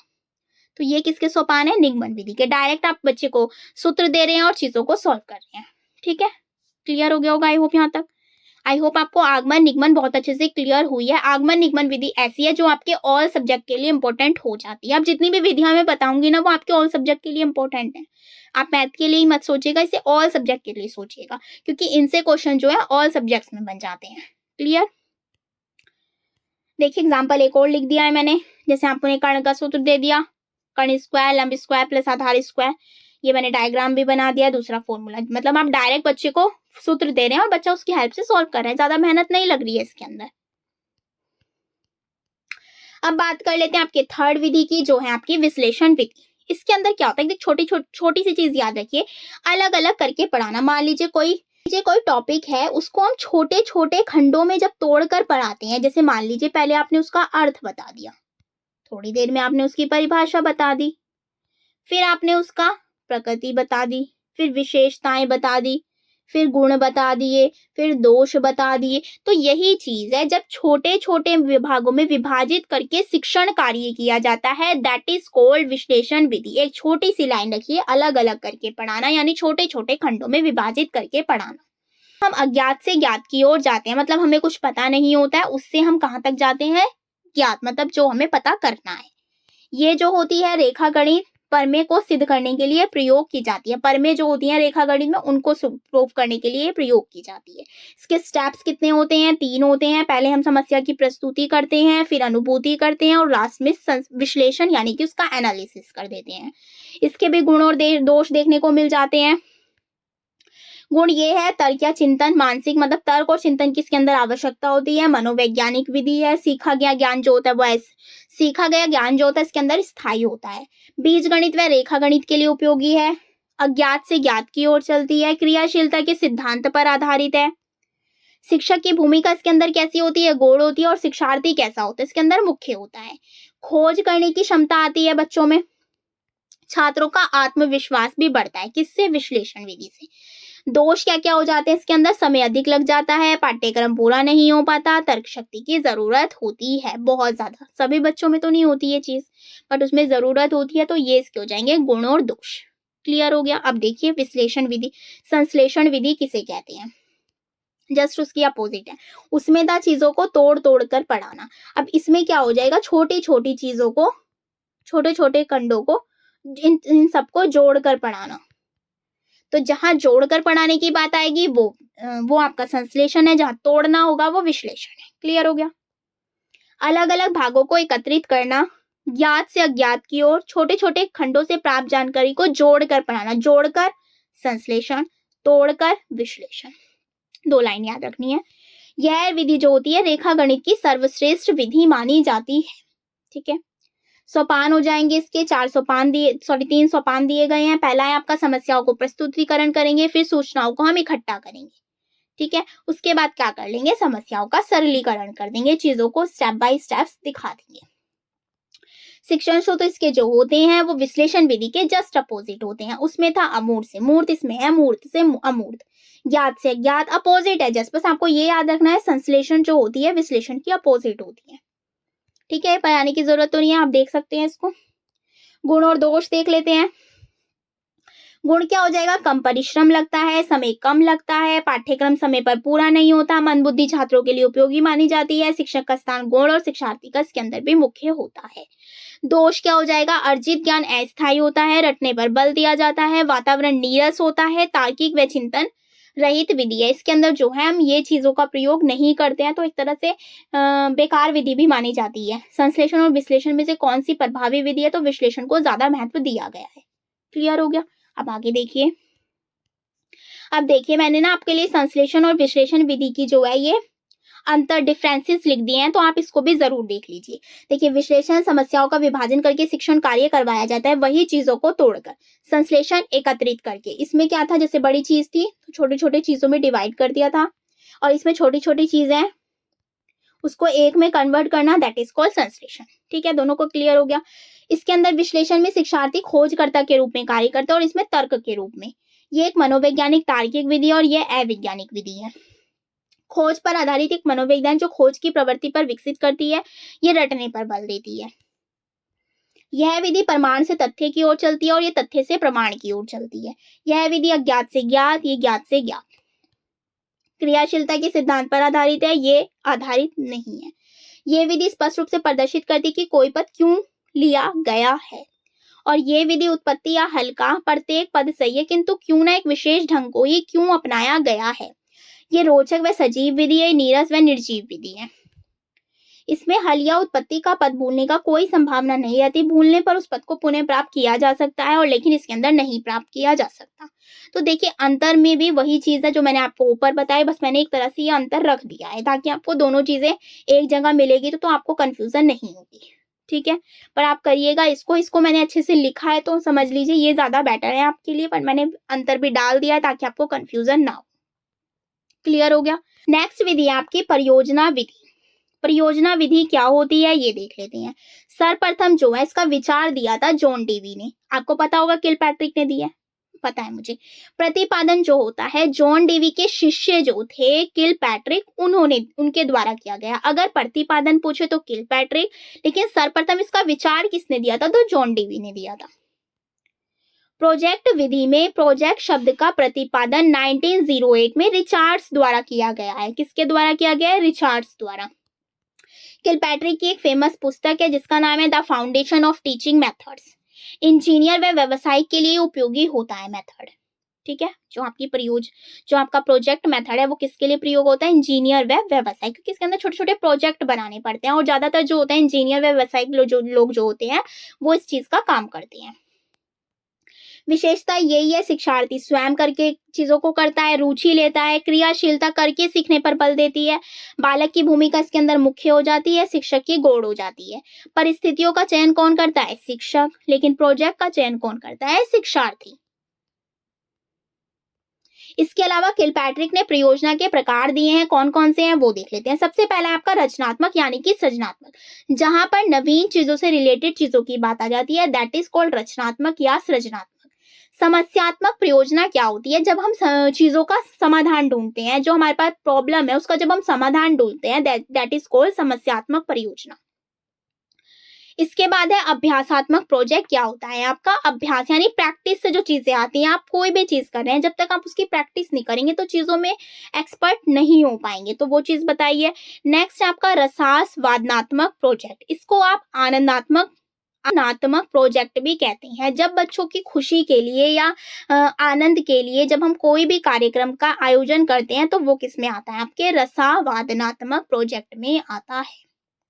अब परियोजना विधि से रिलेटेड कुछ, आई होप आपको यहाँ तक सब क्लियर हो गया है। अब देख लेते हैं कुछ परिभाषाएं, जो परियोजना विधि की परिभाषाएं हैं इंपॉर्टेंट हो जाती हैं।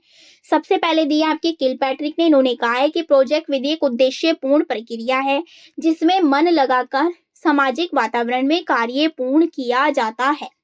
प्रोजेक्ट विधि का प्रयोग सामान्यतः सामाजिक अध्ययन में किया जाता है। किसमें किया जाता है? सामाजिक अध्ययन में। किसने कही है ये बात? किलपैट्रिक ने। इसके बाद स्टीवेंस ने कही है कि प्रोजेक्ट विधि एक समस्या मूलक कार्य है जिसका समाधान प्राकृतिक वातावरण में किया जाता है। स्टीवेंस के अनुसार प्रोजेक्ट विधि का प्रयोग पर्यावरण अध्ययन में किया जाता है, यानी किसका प्रयोग किया जाता है? प्रोजेक्ट विधि का। बेलार्ड ने कहा है कि प्रोजेक्ट विधि वास्तविक जीवन का एक छोटा सा भाग है जिसे विद्यालयों में संपादित किया जाता है।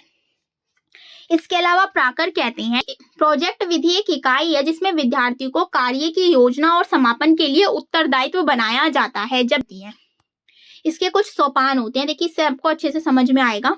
ये स्टेप्स होते हैं परियोजना विधि के, जो कि आपके एग्जाम के पर्पज से भी इंपॉर्टेंट है, इंपॉर्टेंट जरूर नोट कीजिएगा। अब देख लेते हैं गुण या दोष क्या क्या होते हैं इसके। देखिए गुण मैंने लिख दिए हैं। सबसे पहला आपका यह छात्र केंद्रित विधि है, क्योंकि सारा रोल छात्र का ही हो रहा है। यह विधि वास्तविक जीवन में किया गया कार्य है। क्रियाशीलता करके सीखने पर बल देती है। इस विधि में शिक्षक की जो भूमिका होती है वो गौड़ की होती है और शिक्षार्थी की मुख्य होती है। ये क्या है? एक मनोवैज्ञानिक विधि है। यह विधि पूर्व ज्ञान स्तर पर आधारित होती है। जब हम पूर्व में जो ज्ञान अर्जित कर लेते हैं उसी के आधार पर चीजों को बनाते हैं, तो विधि से अर्जित ज्ञान अधिक समय तक स्थायी रहता है, क्योंकि हम उस चीज को खुद ही प्रिपेयर कर रहे हैं। जब हम खुद ही चीजों को करते हैं तो वो जो ज्ञान होता है हमारा वो स्थायी बना रहता है। अब देख लेते हैं दोष कौन कौन से हो जाएंगे। यह अत्यंत लंबी विधि होती है।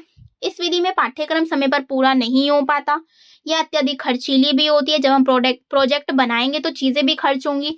छोटी कक्षाओं के लिए उपयोगी नहीं होती। अनुभवी शिक्षकों की कमी होती है। औपचारिक कक्षाओं के लिए प्रयोग में कठिन होती है। अर्जित ज्ञान का दोहराव नहीं किया जाता। यह विधि ज्ञानात्मक पक्ष क्रियात्मक पक्ष पर जोर देती है। इसमें शिक्षक की भूमिका गौण होती है। इस विधि में कार्य पूरा नहीं होने पर बालक जो होता है वो हताश हो जाता है। क्लियर हो गया? अब आगे देखिए।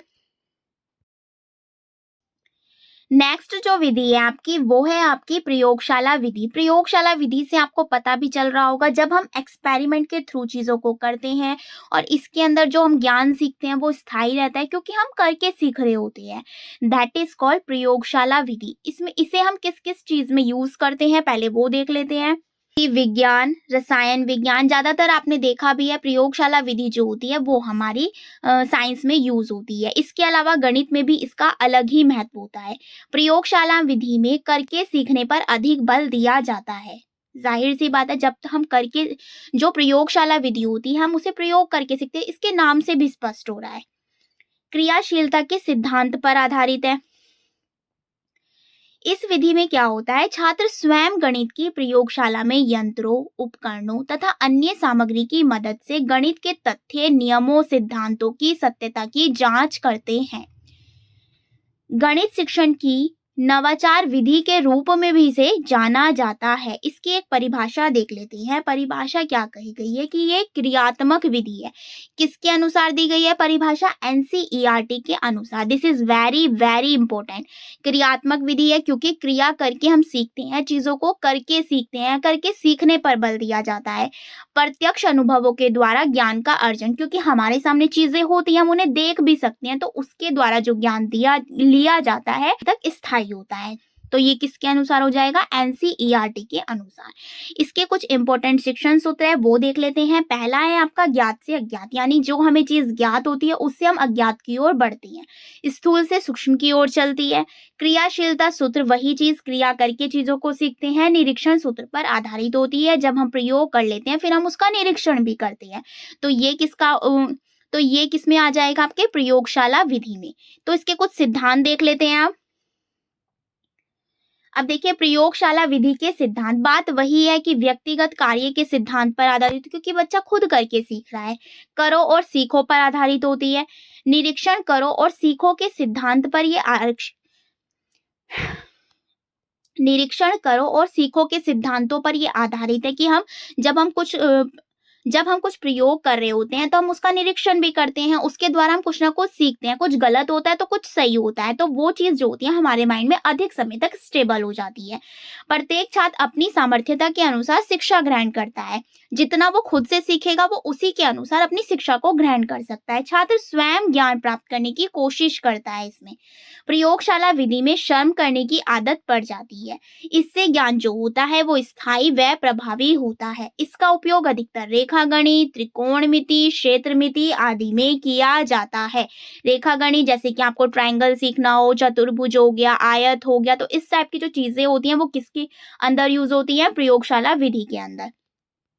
इस विधि से बालक को व्यवहारिक व वास्तविक ज्ञान प्राप्त होता है। ये मनोवैज्ञानिक विधि है, ऊपर भी बताया था। ये छोटी कक्षाओं के लिए अनुयुक्त विधि है, क्योंकि छोटे छोटे बच्चे तो एक्सपेरिमेंट नहीं करेंगे। 6 to 8 के लिए अवेलेबल हो सकती है, लेकिन छोटे बच्चों को तो हमें उदाहरण से नियम की ओर ही लेकर जाना चाहिए। इस विधि में शिक्षण की गति जो होती है वो मंद होती है, क्योंकि बच्चा धीरे धीरे चीजों को करके सीखता है, तो वो चीज क्या होती है? मंद होती है। तभी तो उसका ज्ञान स्थायी होता है। गणित की प्रयोगशाला में ठोस, घन, चार्ट, गोला, आरेख, मशीन, भार मापन के लिए लीवर आदि उपकरण आदि होते हैं। ये विधि गणित शिक्षण में सहायक सामग्री के रूप में भी सहायता करती है। अभी आगे पढ़ाऊंगी मैं आपको शिक्षण सहायक सामग्री, उसमें भी जो होती है प्रयोगशाला विधि का यूज होता है, क्योंकि इसके अंदर अलग अलग टाइप के उपकरण होते हैं जिसकी सहायता से बच्चा जो होता है वो सीखता है। ज्यामिति में रचनात्मक कार्य प्रयोगशाला विधि द्वारा किया जाने वाला श्रेष्ठ होता है। तो ये चीज होगी, क्योंकि रचनात्मक क्या है, चीजों को कर रहे हैं, रचना कर रहे हैं उस चीज की। तो क्लियर हो गया, प्रयोगशाला विधि के मैंने आपको सारी चीजें बता दी। अब बात कर लेते हैं नेक्स्ट विधि की, जो है आपकी अनुसंधान खोज विधि, जिसे आप ह्यूरिस्टिक विधि के नाम से भी जानते हैं। ह्यूरिस्टिक शब्द जो होता है वो ग्रीक भाषा के ह्यूरिस्को शब्द से बना हुआ है, जिसका अर्थ क्या होता है, मैं खोजता हूँ। यानी खोज विधि मैं खोजता हूँ, खोज के माध्यम से जो चीजें होती हैं वो आती हैं हमारे खोज विधि में। इसके जो खोज करता है वो है हेनरी आर्मस्ट्रॉन्ग। लिखिएगा, इंपॉर्टेंट है, नोट डाउन जरूर कीजिएगा। इस विधि को हम अनुसंधान भी कह देते हैं, आर्मस्ट्रॉन्ग विधि भी कहते हैं, अन्वेषण विधि भी कहते हैं, खोज विधि भी कहते हैं। तो इसके चार नाम है, आपको चारों को अच्छे से याद रखना है। कोई सा भी नेम आ जाए तो याद रखना है हेनरी आर्मस्ट्रॉन्ग जो है ने इस विधि की खोज की थी। ये इंपॉर्टेंट है, ये पूछ लिया जाता है कि कौन से शब्द से हुई है। ठीक है, आगे देख लीजिए। अब इसके गुण देख लीजिए, ये मनोवैज्ञानिक भी है और वैज्ञानिक भी है। छात्र केंद्रित विधि है, वही बच्चा जो होता है करके सीखता है, खोज कर रहा है बच्ची चीजों की। विद्यार्थी अन्वेषक खोजकर्ता के रूप में कार्य करता है। इसके अंदर जो होता है शिक्षक का जो स्थान होता है वो शिक्षक व शिक्षार्थी दोनों का स्थान सक्रिय होता है। शिक्षक गौड़ होता है और शिक्षार्थी मुख्य होता है, क्योंकि वो चीजों को खोज कर रहा है। इसमें क्या होता है, जब वो चीजों को खोज करेगा तो वो उसमें तर्क भी करेगा, चिंतन भी करेगा, कल्पना भी करेगा, जिज्ञासा भी लेगा, जानने की चीजों की किसके अंदर क्या होगा आदि का इसके अंदर विकास होता है। इसका प्रयोग रिसर्च के रूप में किया जाता है। खोज से भी पता चल रहा है जब हम रिसर्च कर रहे होते हैं किसी चीज की। हम इसके दोष की बात करें तो ये एक लंबी विधि है, पाठ्यक्रम समय पर पूरा नहीं होता, क्योंकि जब हम किसी चीज की खोज करते हैं तो उसके अंदर थोड़ा सा लंबा टाइम भी लग जाता है। अत्यंत खर्चीली विधि भी मानी जाती है, छोटी कक्षाओं के लिए उपयोगी नहीं है। वही है कि छोटा बच्चा तो जाकर खोज नहीं करना स्टार्ट कर देगा। इस विधि में परिणाम पूर्णतः सत्य नहीं होता है, कुछ कुछ डाउट रह जाते हैं। जरूरी तो नहीं हम किसी चीज की खोज करें उसमें हमेशा परिणाम सत्य ही हो, ऐसा नहीं होता है। तो ये चीज आपको ध्यान रखनी है। मेन चीज यही है, कौन इसके प्रतिपादक है, किसने खोज की और कौन कौन से नाम से इसको जाना जाता है और किस शब्द से इसकी उत्पत्ति हुई, वो सारी चीजें मैंने आपको लिखवा दी, आप इसे नोट डाउन जरूर कीजिएगा। इसके बाद देख लेते हैं इसके कुछ इंपॉर्टेंट पॉइंट्स कि इस विधि को प्रतिभाशाली बालकों के लिए सर्वश्रेष्ठ विधि माना जाता है, क्योंकि उनकी जो मेंटल आईक्यू होता है वो बहुत ज्यादा होता है, इसीलिए उनके लिए इसे उपयुक्त माना गया है।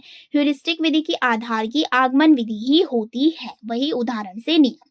आर्मस्ट्रॉन्ग के अनुसार डेफिनेशन देख लेते हैं कि यह शिक्षण वह विधि है जिसके द्वारा हम बालक को एक अच्छे अनुसंधानकर्ता एवं खोजी के रूप में देख सकते हैं। बहुत अच्छी विधि मानी जाती है, क्योंकि बच्चा खुद करके सीख रहा है, खोज कर रहा है चीजों की।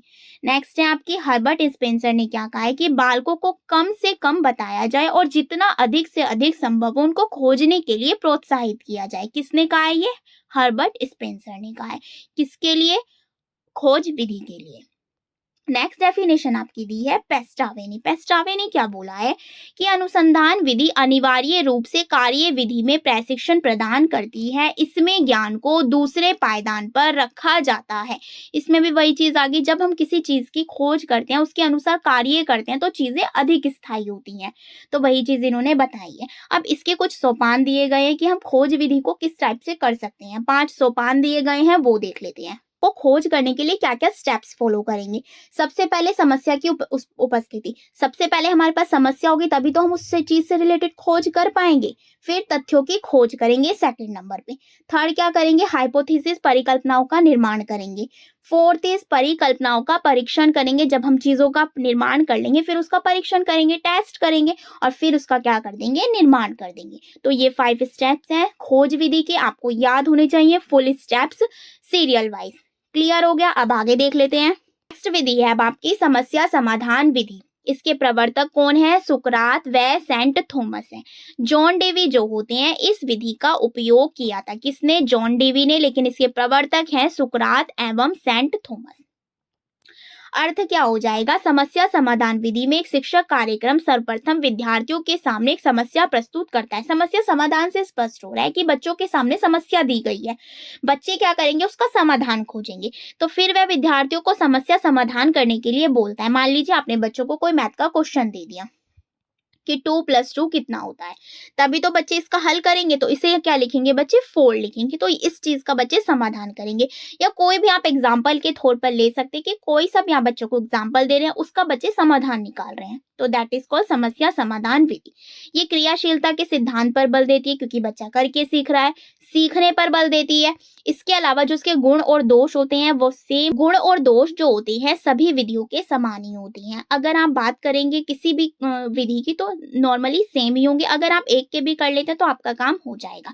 अब देख लेते हैं समस्या विधि के सोपान कौन कौन से होते हैं, उन्हें देख लेते हैं। तो देखते हैं समस्या विधि के सोपान। इसके भी देखिए कुछ स्टेप्स होते हैं जिनको आपको फॉलो करना है और ये सीरियल वाइज आपको पता होनी चाहिए। सबसे पहले आप क्या करते हैं, समस्या का चयन करते हैं, फिर समस्याओं का प्रस्तुतिकरण करते हैं, उसके बाद परिकल्पनाओं व उपकल्पनाओं का आप निर्माण कर देते हैं, संबंधित तथ्यों फैक्ट्स प्रदत्तों को एकीकरण करते हैं। जब आपको सामने चीजें आ जाती हैं उनका समाधान करते हैं, फिर उनको आप कलेक्ट हाइपोथेसिस उनकी बनाते हैं, समस्याओं का विश्लेषण करते हैं, क्रियान्वयन करते हैं, समस्याओं को क्या करते हैं छोटे छोटे स्टेप्स में तोड़ते हैं, उनको सॉल्यूशन देते हैं। इसके बाद आप निष्कर्ष पर पहुंच जाते हैं, मूल्यांकन कर देते हैं। तो ये स्टेप्स हैं समस्या समाधान के, आपको अच्छे से पता होने चाहिए। ये दोनों स्टेप शिक्षक से संबंधित होते हैं, बाकी जो होते हैं वो शिक्षार्थी से संबंधित होते हैं। क्लियर हो गया। अब देख लेते हैं समस्या समाधान विधि की कुछ मान्यताएं हैं, वो देख लेते हैं। विद्यार्थियों के सम्मुख प्रस्तुत की जाने वाली समस्या इस प्रकार की हो कि उनके समाधान में स्वाभाविक रूप से बच्चे रुचि ले सकें।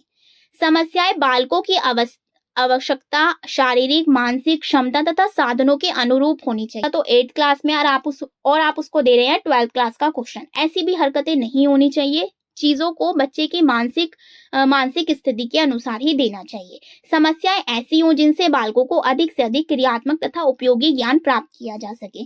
इसके अलावा समस्याओं का समाधान सहयोगपूर्ण तथा सौहार्दपूर्ण वातावरण होना चाहिए, बच्चों की हेल्प भी करनी चाहिए। 5th है आपका समस्याओं की शैक्षणिक उपयोगिता भी होनी चाहिए। समस्याएं बालकों के भौतिक व सामाजिक वातावरण से संबंधित होनी चाहिए, मतलब उनके डेली लाइफ से रिलेट ही करती हुई होनी चाहिए। क्लियर हो गया। ये कुछ इसके मान्यताएं थी जिन्हें दी गई हैं समस्या समाधान विधि के अंतर्गत। अब देख लेते हैं नेक्स्ट विधि जो है हमारी खेल विधि। खेल विधि के आपके राइटर पूछ लिए जाते हैं, कौन है, कॉल्डवेल कुक हैं। देखिए खेल विधि से तो आपको पता भी चल रहा होगा जिसमें बच्चों को इंटरेस्ट आए, आनंद आए, जो ऐसी चीजों का जिसमें ऐसी चीजों का समावेश हो, तो वो होती है हमारी खेल विधि। एक इंपॉर्टेंट लाइन आपसे पूछ ली जाती है, अंग्रेजी शिक्षण के लिए सर्वप्रथम कौन सी विधि का प्रयोग किया गया था, तो वो थी आपकी खेल विधि। क्लियर हो गया, ये लाइन इंपॉर्टेंट है। इसके अलावा सेम वही चीज है, सर्वोत्तम विधि है, आनंददायक मनोरंजक रुचिकर बनाया जाए, अधिक स्थायी व प्रभावी होता है क्योंकि हम खेल के माध्यम से सिखा रहे हैं और बच्चे क्या होते हैं खेल विधि में रुचि लेते हैं। क्लियर हो गया, छोटी सी चीज है, इसमें ज्यादातर यही पूछ लिया जाता है, राइट। क्लियर हो गया। अब नेक्स्ट विधि देख लेते हैं। नेक्स्ट है आपकी प्रयोग प्रदर्शन विधि। प्रयोग प्रदर्शन विधि में क्या होता है, इसका अर्थ क्या होता है, करके दिखाना, क्योंकि प्रयोग भी कर रहे हैं हम, प्रदर्शन भी कर रहे हैं, मतलब हम चीजों का एक्सपेरिमेंट भी कर रहे हैं, उसे प्रदर्शित भी कर रहे हैं, तो वो होता है हमारा प्रयोग प्रदर्शन विधि, यानी हम करके चीजों को दिखा रहे हैं। शिक्षक द्वारा प्रयोग प्रदर्शन एक प्रभावी शिक्षण विधि की क्रिया व प्रक्रिया है, प्रदर्शन की तुलना में अधिक उपयोगी होती है। प्रदर्शन की बालक की ज्ञानेंद्रिय व्यस्त, इसके अंदर क्या होता है, बच्चे की ज्ञानेंद्रियों का बहुत बड़ा रोल होता है। ये क्या होता है, उच्च प्राथमिक स्तर के लिए उपयोगी होती है, क्योंकि छोटे बच्चे तो ये चीज नहीं कर पाएंगे, उन्हें तो अभी छोटी छोटी चीजें सीखने की आवश्यकता है, ये बड़े लेवल पर यूज होती है।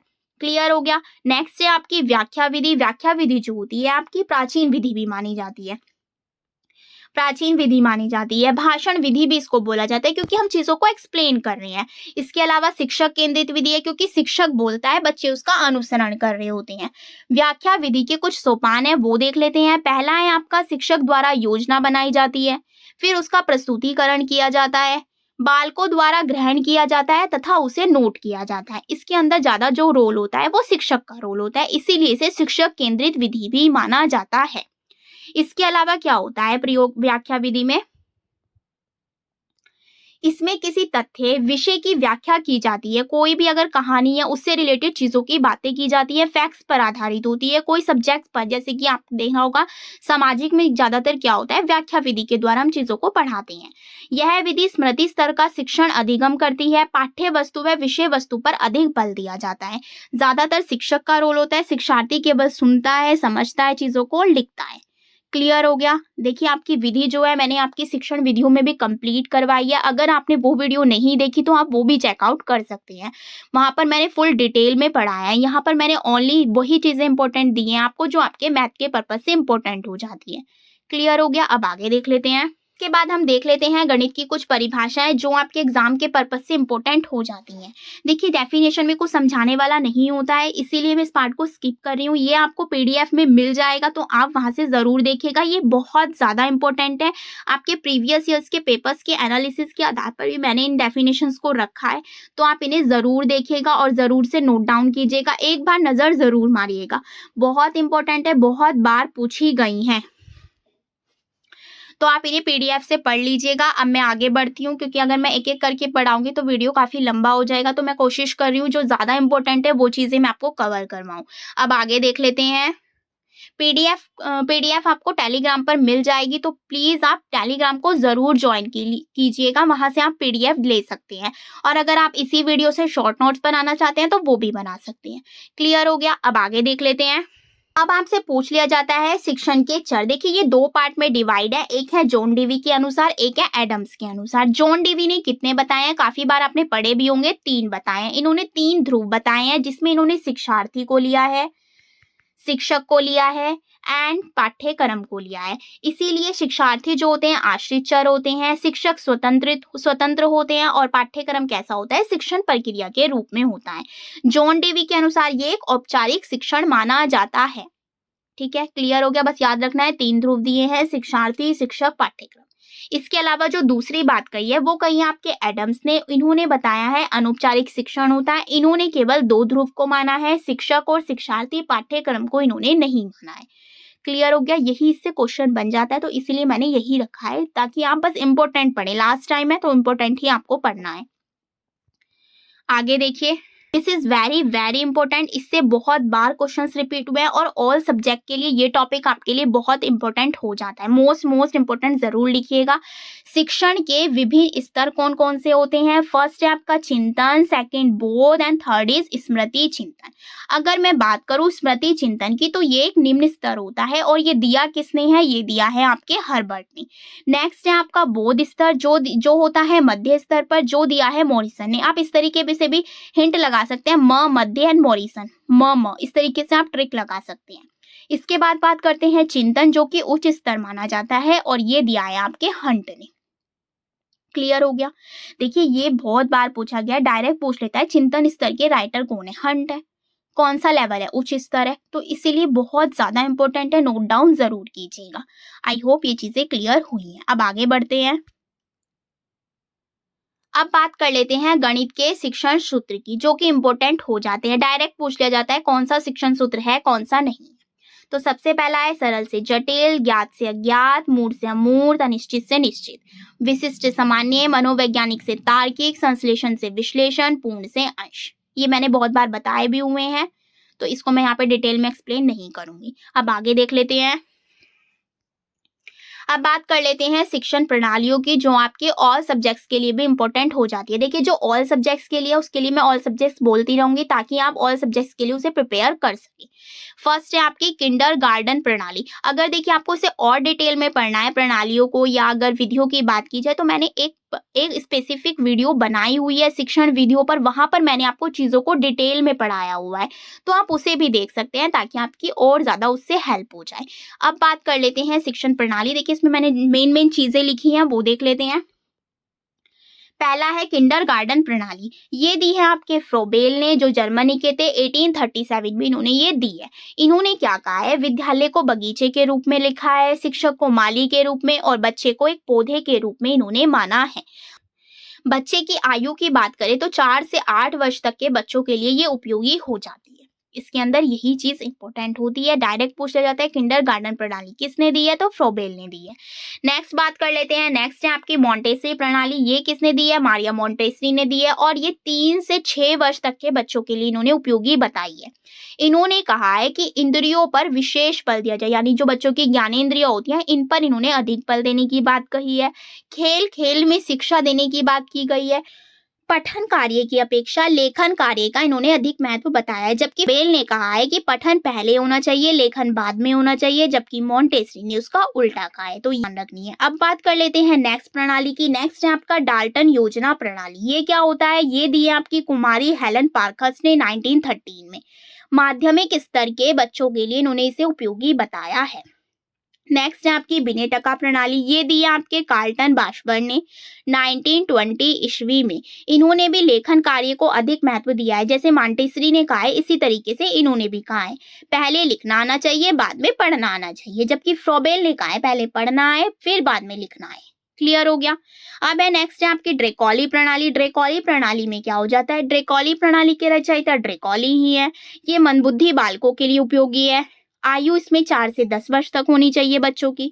प्राचीन की तरह पेड़ के नीचे बैठकर शिक्षण कार्य करवाया जाता है, जैसे प्राचीन समय में शिक्षा दी जाती थी ना, उसी टाइप की ये प्रणाली है।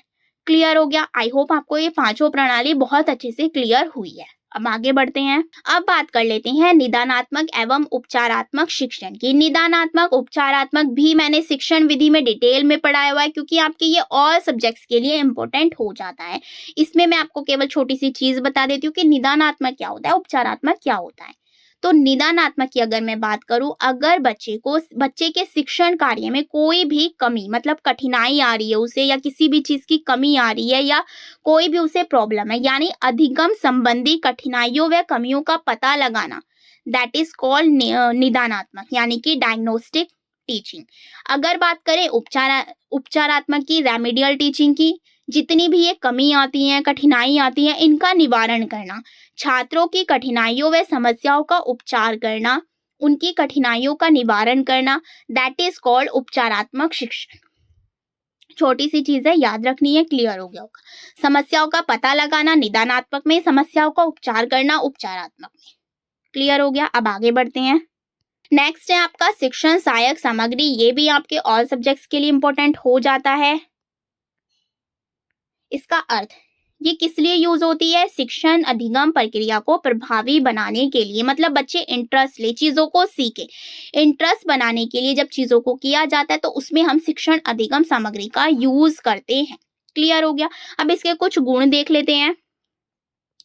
शिक्षण अधिगम सामग्री जो होती है वो मनोवैज्ञानिक सिद्धांतों पर आधारित होनी चाहिए, उद्देश्यों एवं विषयों से संबंधित होनी चाहिए, सरल होनी चाहिए, रोचक होनी चाहिए, प्रभावी होनी चाहिए, स्पष्ट, बोधगम्य एवं कम खर्चीली होनी चाहिए, व्यक्तिगत विभिन्नताओं पर ये आधारित होनी चाहिए। क्लियर हो गया। अब इसके प्रकार देख लेते हैं। इसके प्रकार जो होते हैं वो दो होते हैं। फर्स्ट इज परंपरागत, सेकंड इज आधुनिक। परंपरागत में कौन से हो जाएंगे जो इंपॉर्टेंट हो जाते हैं? दृश्य श्रव्य सामग्री। दृश्य जिसे हम देख सकते हैं, श्रव्य जिसे हम सुन सकते हैं, दृश्य श्रव्य जिसे हम देख भी सकते हैं और सुन भी सकते हैं। इसमें आ जाएगा जैसे चित्र, मॉडल, इस टाइप की चीजें। श्रव्य में आ जाएगा जैसे रेडियो, टेप रिकॉर्डर, इस टाइप की चीजें। श्रव्य दृश्य में आ जाएगा टीवी, कंप्यूटर, जिसमें हम देख भी रहे हैं और सुन भी रहे हैं। क्लियर हो गया। इसे मैंने डिटेल में पढ़ाया हुआ है शिक्षण विधियों में, वहां से आप देख सकते हैं अगर ज्यादा ही डिटेल में पढ़ना है। वैसे इतना नॉर्मल है, अगर आप इतना भी कर लेते हैं काफी हेल्प हो जाएगी। नेक्स्ट है आपका आधुनिक में दो आ जाती हैं, प्रेक्षेपित, अप्रेक्षेपित। प्रेक्षेपित में क्या होता है? जिसमें हम मशीनों का यूज करते हैं, जैसे कि OHP हो गया, फिल्म स्ट्रिप हो गया, स्लाइड्स हो गया। और अप्रेक्षित में हम मशीनों का यूज नहीं करते हैं, जैसे कि शामपट, रेखाचित्र, चार्ट, मॉडल, इनमें मशीनें तो नहीं यूज हो रही है। तो वही चीज है प्रेक्षित जिसमें मशीनों का यूज हो रहा है, अप्रेक्षित जिसमें मशीनों का यूज नहीं हो रहा है। क्लियर हो गया। अब आगे देखते हैं। Next topic is very important, मापन एवं मूल्यांकन, सतत एवं व्यापक मूल्यांकन, जो कि आपके ऑल सब्जेक्ट के लिए इंपॉर्टेंट हो जाता है। तो इसको देख लेते हैं। मापन एवं मूल्यांकन को मैंने एक डिफरेंस फॉर्म में लिया है ताकि आपको क्लियर हो जाए। अगर ज्यादा ही डिटेल में पढ़ना है तो इसकी एक अलग से सेपरेट वीडियो मेरे चैनल पर आपको मिल जाएगी, आप जरूर देखिएगा। उसमें मैंने मापन, आकलन, मूल्यांकन को बहुत ही ज्यादा डिटेल में कवर किया है। अगर आपने वो वीडियो कर ली तब आप मापन, आकलन, मूल्यांकन कुछ भी आ जाए, आपका एक भी क्वेश्चन उससे गलत नहीं होगा। यहाँ मैंने मापन एवं मूल्यांकन को डिफरेंस फॉर्म में लिया है ताकि आपको क्लियर हो जाए। मापन क्या होता है? एक संकुचित अवधारणा है, क्योंकि इसमें मूल्यांकन शामिल नहीं होता है। मूल्यांकन एक व्यापक अवधारणा है क्योंकि इसके अंतर्गत मापन शामिल होता है। मूल्यांकन में मापन होता है लेकिन मापन में मूल्यांकन नहीं होता है। मापन एक मात्रात्मक अवधारणा होती है जबकि मूल्यांकन मात्रात्मक और गुणात्मक अवधारणा होती है। मापन का संबंध केवल शिक्षण के ज्ञानात्मक क्षेत्र से होता है जबकि मूल्यांकन का संबंध तीनों क्षेत्र से होता है, ज्ञानात्मक, भावात्मक एवं क्रियात्मक। मापन केवल विद्यार्थियों के अंक प्रदान करता है जबकि मूल्यांकन में अंक के साथ साथ मूल्य भी प्रदान किए जाते हैं। मापन में भविष्यवाणी नहीं की जाती लेकिन मूल्यांकन से भविष्यवाणी की जा सकती है। मापन पाठ्य पुस्तक केंद्रित होता है जबकि मूल्यांकन जो होता है वो उद्देश्य केंद्रित होता है।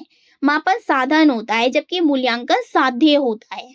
मापन में समय, धन एवं परिश्रम कम लगता है। मूल्यांकन में समय, व्यय एवं परिश्रम अधिक लगता है। मापन में निदानात्मक उपचारात्मक शिक्षण संभव नहीं है। मूल्यांकन में निदानात्मक उपचारात्मक शिक्षण संभव होता है। मापन एकांकी होता है, मूल्यांकन बहुमुखी होता है। मापन वस्तुनिष्ठ होता है जबकि मूल्यांकन वस्तुनिष्ठ के साथ साथ व्यक्ति परक भी होता है। क्लियर हो गया? आई होप आपको मापन और मूल्यांकन अच्छे से क्लियर हुए हो। सतत एवं व्यापक मूल्यांकन जो है मैंने अपनी शिक्षण वीडियो में पढ़ाया हुआ है तो आप वहां से जाकर देख सकते हैं। इसलिए मैं इस टॉपिक को यहाँ पर स्किप कर रही हूँ, वहां से आप जरूर देखिएगा क्योंकि आपकी उससे वहां से हेल्प हो जाएगी। जिसे बहुत बार पूछा गया है, शैक्षिक एवं गैर शैक्षिक दोनों के लिए यूज होता है। नेक्स्ट टॉपिक है आपका सामुदायिक गणित क्या होता है, जो हमारे समाज से रिलेटेड होता है। जैसे कि अर्थ देख लेते हैं, व्यक्तियों का ऐसा समूह जो एकता के साथ एक दूसरे के सहयोग की भावना के साथ एक साथ या एक समूह में रहता है। जब भी हम डेली चीजों से रिलेट करते हैं, जैसे कि मान लीजिए आप सब्जी खरीदने जा रहे हो, वहां पर आपको पैसे काउंट करने पड़ेंगे। 1 किलो अगर आपने सब्जी ली, मान लीजिए 40 रुपए की है, तो यहाँ पर भी मैथ यूज हो रहा है। तो वही है, जब हम समाज में उस चीज का यूज करें, दैट इज कॉल्ड सामुदायिक मैथ। यानी समुदाय का क्षेत्र छोटा एवं बड़ा दोनों प्रकार का हो सकता है। छोटी लेन देन भी कर सकते हैं आप, बड़ी लेन देन भी कर सकते हैं। सामुदायिक गणित के गुण क्या हो जाएंगे? सामुदायिक गणित की अवधारणा प्राचीन अवधारणा मानी जाती है। प्राचीन काल से ही मानव गणित का शिक्षण एवं उपयोग करता है। शुरू से ही करता है मैथ का तो उपयोग, क्योंकि कुछ ना कुछ वो लेता है, ये चीजें लेता है, तब पैसे देता है। तो हर चीज में हमारे क्या होती है, मैथ यूज होती है। सामुदायिक गणित को व्यवहारिक गणित भी कहा जाता है। व्यवहार में यूज होती है, वही चीज दिन प्रतिदिन में इसका प्रयोग किया जाता है, क्योंकि हम समाज में रहते हैं, कुछ ना कुछ चीजें खरीदते हैं, लेते हैं, तो हम उसमें क्या करते हैं, पैसों का लेन देन करते हैं। उसे हम काउंट करके तो करेंगे, तो वो चीज हमारी किस में आ जाती है, सामुदायिक गणित में। अब इसकी कुछ इंपॉर्टेंट डेफिनेशन देख लेते हैं जो आपके एग्जाम के पर्पज से इंपॉर्टेंट है। पहली डेफिनेशन आपके दी है गिडिंग्स ने। इन्होंने कहा है समाज समुदाय स्वयं का एक संघ है। यह एक संगठन है तथा व्यवहारों का एक ऐसा योग है जिसमें सहयोग देने वाले एक दूसरे से संबंधित होते हैं। मान लीजिए आपने 40 रुपए की कोई भी सब्जी ली, ठीक है, आपने दुकानदार को 50 रुपए दिए, तो उसने आपको 10 रुपए वापस कर दिए। तो यही है, एक दूसरे से क्या कर रहे हैं आप, लेन देन भी कर रहे हैं। तो वही चीज में क्या होती है, समुदाय होती है। नेक्स्ट दिए आपके अल्विन गुड ने। इन्होंने कहा है सामाजिक संबंधों के कारण निर्मित समुदाय का एक प्राथमिक समूह है जो सामान्यतः एक छोटे क्षेत्र में रहते हैं। हो गया। आई होप दोनों डेफिनेशन आपको अच्छे से क्लियर हुई हो। अब आगे देख लेते हैं। इसके अलावा एक डेफिनेशन दी है, वो दी है आपके नेपोलियन ने। इन्होंने कहा है गणित के सामाजिक महत्व को स्वीकार करते हुए स्पष्ट लिखा है कि गणित की उन्नति व वृद्धि देश की संपन्नता से संबंधित होती है। ये डेफिनेशन मैंने आपकी ऑल डेफिनेशंस में भी डाल दी है, तो आप वहां से भी देख सकते हैं। इसके बाद बात करते हैं हॉगवैन ने। हॉगवैन ने क्या कहा है, गणित सभ्यता एवं संस्कृति का दर्पण है। ये जो है आपके सामुदायिक की डेफिनेशन है, ये मैंने ऑल डेफिनेशन में डाल दी है, तो आप वहां से भी पढ़ सकते हैं। देख लेते हैं सामुदायिक गणित के। सामाजिक जीवन यापन करने के लिए गणित के ज्ञान की अत्यधिक आवश्यकता होती है, क्योंकि समाज में लेन देन, व्यापार, उद्योग आदि गणित पर ही निर्भर करता है। कुछ भी चीज वही है, बिजनेस कर रहे हैं तब हमें लेन देन की जरूरत पड़ेगी, मैथ को काउंट, वही पैसों को काउंट करना। तो हर चीज में हमें क्या चीज देखने को मिलता है, सामुदायिक मैथ देखने को मिलता है। गणित के अभाव में संपूर्ण सामाजिक व्यवस्था एवं संरचना का स्वरूप ही बिगड़ जाएगा। अगर मैथ की नॉलेज ही नहीं होगी, पैसों का पता ही नहीं होगा, कितने देने हैं कितने लेने, तो कुछ भी व्यवस्था सही होएगी ही नहीं। तो यही चीज इसमें बताई गई है, तो ये इसके इंपोर्टेंट पॉइंट्स हो जाते हैं। क्लियर हो गया। आई होप आपको सामुदायिक गणित जो है वो अच्छे से क्लियर हुआ होगा। जो दिन प्रतिदिन हम चीजों का यूज कर रहे होते हैं दैट इज कॉल्ड सामुदायिक गणित। क्लियर हो गया। अब आगे देख लेते हैं। अब बात कर लेते हैं गणित की भाषा कैसी होनी चाहिए। गणित की तो अपनी स्वयं एक भाषा है, गणित भाषा है, तो इसे देख लेते हैं। गणित की भाषा जो होती है वो चित्रात्मक होनी चाहिए, संक्षिप्त होनी चाहिए, त्रुटिहीन होनी चाहिए। गणित की भाषा एवं प्रतीक लंबे कथनों को सूत्र या संकेत में व्यक्त कर देता है। गणित की भाषा सार्वभौमिक होती है। गणित की भाषा गुप्त तथा कूट, सार्वभौमिक का मतलब होता है यूनिवर्सल होती है, चेंज नहीं हो सकती। अगर 1+2=3 है तो ये हमेशा ही रहेगा। आप इसे 1+2 को 4 नहीं कर सकते और ये हर चीज के लिए पॉसिबल है। क्लियर हो गया। गणित की भाषा अंकीय या शाब्दिक होती है। इसके कुछ चिन्ह होते हैं, जैसे कि अपनी अपनी, जैसे हिंदी की लैंग्वेज होगी इस टाइप से होगी, इंग्लिश की होगी, संस्कृत की होगी, उर्दू की होगी, तो इसी तरीके से गणित की अपनी एक लैंग्वेज होती है जिसे हम पढ़कर ही गणित को सॉल्व करते हैं। जैसे कि देख लेते हैं, अभी चिन्ह देखेंगे। अभी गणित की भाषा तार्किक होती है, इसके अलावा क्रमबद्ध और व्यवस्थित होती है। अब इसके ना कुछ चिन्ह देख लेते हैं जो कि इंपॉर्टेंट हो जाते हैं। देखिए, जैसे कि जोड़ का, प्लस का साइन, माइनस का, गुणा का हो गया, ये भाग का हो गया, जोड़ या घटाव को प्लस माइनस कह दिया। इक्वल टू यानी कि बराबर हो गया। छोटा कोष्ठक ऐसे बनता है, मंझला कोष्ठक ऐसे बनता है, बड़ा कोष्ठक ऐसे बनता है। तो ये एक लैंग्वेज है मैथ की। तो इसी तरीके से समरूप को हम लिखते हैं इस टाइप से, सर्वांग को हम लिखते हैं इस टाइप से और दो चिन्ह भी लगाते हैं। इसके अलावा मिनट, कोण, ए को अंश, ये अंश होता है ऊपर वाला जो होता है, इस टाइप से। सेकंड कोण को लिखेंगे तो ए डबल अंश में हो जाएगा। इसके अलावा अगर आपको कहीं पर भी इज इक्वल टू में क्रॉस का साइन दिखाई दे तो ये बराबर नहीं होता है। अनुपात का साइन हो गया, समानुपात का हो गया, ये बड़ा हो गया। जैसे कि मान लीजिए 6 जो होता है, 7 जिसकी तरफ को मुंह खुला होता है वो बड़ा हो जाता है, यानी 7 की तरफ को मुंह खुला हुआ है तो ये बड़ा हो जाएगा। और जिसकी तरफ को मुंह छोटा खुला होता है, इस टाइप से होता है, तो वो छोटा हो जाता है। तो ये इसके साइन हो गए। बड़ा या छोटे का साइन हो गया, छोटे या बराबर का साइन हो गया। इसके अलावा डिग्री का हो गया, कोण का हो गया, लंब का हो गया, फाई का हो गया, थीटा का हो गया, पाई का हो गया। तो इसके अपने ही कुछ चिन्ह होते हैं, अपनी लैंग्वेज होती है गणित की। तो वही चीज है, गणित की भाषा जो होती है स्वयं एक लैंग्वेज है। जैसे हिंदी हो गया, संस्कृत हो गया, मैथ हो गया, उर्दू हो गया, तो इसी तरीके से मैथ की भी अपनी एक भाषा होती है, जिससे मैंने चिन्ह से भी आपको बता दिया। अब आगे देखते हैं। अब बात कर लेते हैं त्रुटि विश्लेषण एवं शिक्षण की, जो कि आपका लास्ट टॉपिक है। 2 पेज और बचते हैं, इनको भी कंप्लीट कर लेते हैं। शिक्षण अधिगम प्रक्रिया के दौरान छात्र कितना अधिगम कर पाया है, इसे जांचने के लिए जो मूल्यांकन किया जाता है वही चीज किसमें आ जाती है, त्रुटि विश्लेषण में आ जाती है, आएंगे, जिसे हम उपचारात्मक निदानात्मक के द्वारा सॉर्ट आउट करेंगे। पहले हम निदानात्मक करेंगे, यानी बच्चों की कमजोरी कठिनाइयों का पता मूल्यांकन के थ्रू लगाएंगे। उसके बाद हम बच्चे का उपचार कर देंगे। तो यही चीज इसके अंदर बताई गई है। त्रुटि हम किसके माध्यम से फाइंड आउट करते हैं, मूल्यांकन के। इसमें भी देखिए वही चीज है, निदानात्मक और उपचारात्मक। वही निदानात्मक कमियों व कठिनाइयों का पता लगाना और उपचारात्मक उनका उपचार करना, सुधार करना गलतियों में।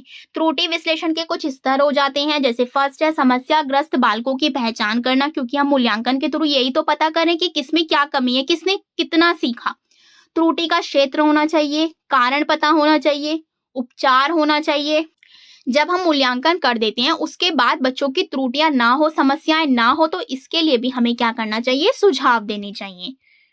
क्लियर हो गया। अब देखिए कुछ एग्जाम्पल दे देती हूँ मैं, जैसे कि निदानात्मक उपचारात्मक का। जैसे कि मान लीजिए ये है 15 + 26, ये हमने बच्चे को क्वेश्चन दे दिया, बच्चे ने सॉल्व करा। तो उसने क्या करा, 5, 6, 11 डायरेक्ट लिख दिया, हासिल नहीं लिया। 2 और 1 3, यानी उसने 311, 15 + 26 उसने 311 लिख दिया। इसमें क्या कमी हो सकती है, आप खुद देखिए। बच्चों को हासिल की नॉलेज नहीं है कि बच्चे को हासिल भी लेना है, इस चीज की बच्चे को नॉलेज नहीं है। यहाँ पर आप ये पता करेंगे, मात्रात्मक समझ नहीं है, उसी की मात्रा भी लगेगी, मतलब अगर किसी चीज में हासिल लिया जा रहा है वो भी लगेगा, डायरेक्ट उसको नहीं लिखना है। तो ये चीज क्या है, हमें पता चल रही है, बच्चे की कमी पता चल रही है कि उसे हासिल का ज्ञान नहीं है, उसे मात्रात्मक समझ नहीं है। अगर बच्चे ने ये गलती की है तो हमें ये चीजें पता करनी है, उसकी कमजोरियां पता लगानी है। उसके बाद हम बच्चे को बताएंगे कि 15 प्लस 26, 5 और 6 को ऐड करेंगे तो 11 आएगा और 11 का 1 लिखना है और 1 को आपको हासिल देना है। इस तरीके से आपको बच्चों को बताना है ताकि बच्चा ये गलती दोबारा ना करे। तो ये कितना हो जाएगा 41, 41 is a right answer. Clear हो गया। इस तरीके के आप बहुत से एग्जाम्पल्स ले सकते हैं। अब देखिए त्रुटियों में सुधार करने के कुछ उपाय सुझाव देख लेते हैं। जैसे कि पहला है आपका गणित सीखना सार्थक होना चाहिए, डेली लाइफ से रिलेट करके बच्चे को पढ़ाना चाहिए। गणित सीखना एक विकास की प्रक्रिया है, डेवलपमेंट का हिस्सा है, प्रोसेस है। जैसे कि प्लस माइनस गुणा भाग, मतलब एक प्रोसेस के थ्रू गणित जो होता है वो सिखाया जाता है। ये तो नहीं है कि बच्चे को आपने पहले ही सिखा दिया 362 और 362 इसकी मल्टीप्लाई करना सिखा दी। पहले आप एक एक की मल्टीप्लाई करना सिखाएंगे, फिर दूसरे पर जाएंगे, फिर तीसरे पर जाएंगे। तो एक सीक्वेंस चलता है। इसी तरीके से पूर्व ज्ञान के आधार पर नवीन ज्ञान देना चाहिए। जैसे बच्चे को मान लीजिए 2 का टेबल आता है, काउंटिंग आती है, तो इस टाइप से अगर चीजें बच्चों को आती है तभी तो आप बच्चों को 2 + 2 सिखाएंगे, जोड़ सिखाएंगे, गुणा घटा भाग, तो इस टाइप से चीजें सिखाएंगे जब बच्चे को पहली नॉलेज होगी। तो बच्चे को पूर्व ज्ञान के आधार पर ही हमें नया ज्ञान देना है। इसके अलावा है गणितीय अवधारणाओं का क्रमबद्ध ढंग, वही बात आ जाएगी प्लस माइनस गुणा भाग। सीरियल वाइज सिखाना है, क्रमबद्ध रूप में सिखाना है। गणित सीखने में बालकों की सक्रिय भागीदारी भी हो। ये नहीं कि आप सिखा तो रहे हैं लेकिन बच्चा उसमें इंटरेस्ट नहीं ले रहा है। इसीलिए बच्चे को ऐसी टेक्निक से सिखाना है जिससे बच्चा इंटरेस्ट ले। खेलों के माध्यम से सिखाएं बच्चे को। इसके अलावा देख लेते हैं गणित शिक्षण की कुछ समस्याएं इंपॉर्टेंट हो जाती है। देखिए ये मैंने कुछ इंपॉर्टेंट पॉइंट्स लिख दिए हैं, इनको आपको नोट डाउन जरूर करना है। इसके अलावा क्या क्या प्रॉब्लम्स हो सकती हैं वो मैं बता देती हूँ आपको। फर्स्ट लिखिएगा प्राथमिक स्तर पर छात्रों की गणितीय नींव को कमजोर होना। जब तक उसका बेस ही क्लियर नहीं होगा तो वो आगे कैसे सीखेगा। प्लस ही क्लियर नहीं होगा तो माइनस कैसे सीखेगा। तो ये चीज बच्चे की आपको क्लियर करनी है। इसके अलावा गणित में शिक्षण विधियों का प्रयोग होना चाहिए। थर्ड इज का व्यवहार जो होता है सहानुभूतिपूर्ण होना चाहिए, बच्चे को सिखाने वाला होना चाहिए। क्लियर हो गया। अब आगे देख लेते हैं। इसके पॉइंट्स लिख लीजिएगा, बहुत ज्यादा इंपॉर्टेंट है। बाकी मैंने डिटेल में भी लिख दिया, आप उसे भी पढ़ सकते हैं। फोर्थ हो जाता है आपका छात्रों को शारीरिक स्वास्थ्य व मानसिक स्वास्थ्य जो होना वो अच्छा होना चाहिए। गणित का शिक्षण समय होना चाहिए, ये नहीं कभी भी आपने पढ़ा दिया, कुछ टाइम पीरियड होना चाहिए। अध्यापक का विषय के प्रति सही ज्ञान भी होना आवश्यक है, ये नहीं उसे मैथ की नॉलेज ही नहीं है और वो मैथ पढ़ा रहा है, ऐसा नहीं होना चाहिए। व्यक्तिगत भेदों के ज्ञान की समस्या, अभ्यास के उचित विभाजन की व्यवस्था न होना, पाठ्यक्रम की संरचना की समस्या होना, तो प्रॉब्लम्स होती है गणित शिक्षण की। तो इन्हें आपको अच्छे से पढ़ लेना है। इनसे क्वेश्चंस बना नहीं है बट मैंने डाल दिया है क्योंकि आपके ये सिलेबस का पार्ट बन जाता है, तो इसीलिए। नेक्स्ट है आपका गणित शिक्षण के लिए उचित वातावरण का ना होना। तो ये सारी प्रॉब्लम्स आ जाती है, इसको आप डिटेल में भी पढ़ सकते हैं। इसकी PDF आपको मेरे टेलीग्राम पर मिल जाएगी, तो मेक श्योर आप मेरे टेलीग्राम को जरूर ज्वाइन कीजिएगा। तो यहाँ पर आपकी जो है शिक्षण विधियां कंप्लीट होती है। मैथ की शिक्षण विधियां मैंने एक वीडियो में देने की कोशिश की। अगर आपने इतना भी कर लिया ना तो आपके 15 आउट ऑफ 15 कहीं नहीं गए। इससे करने के बाद बस आप थोड़े से क्वेश्चंस PYQ लगा सकते हैं आप, या कहीं से भी आप क्वेश्चंस लगा सकते हैं। आपको टेलीग्राम पर भी मेरे टेलीग्राम पर भी क्वेश्चंस मिल जाएंगे, आप उन्हें भी लगा सकते हैं। तो इन्हें करने के बाद आप क्वेश्चन जरूर लगाइएगा, तभी आपकी हेल्प होगी एग्जाम के लिए। आई होप वीडियो आपके लिए बहुत ज़्यादा हेल्पफुल होगी। तो प्लीज़ वीडियो को ज़्यादा से ज़्यादा अपने फ्रेंड्स के साथ शेयर कीजिए, लाइक कीजिए, कमेंट कीजिए। Thank you.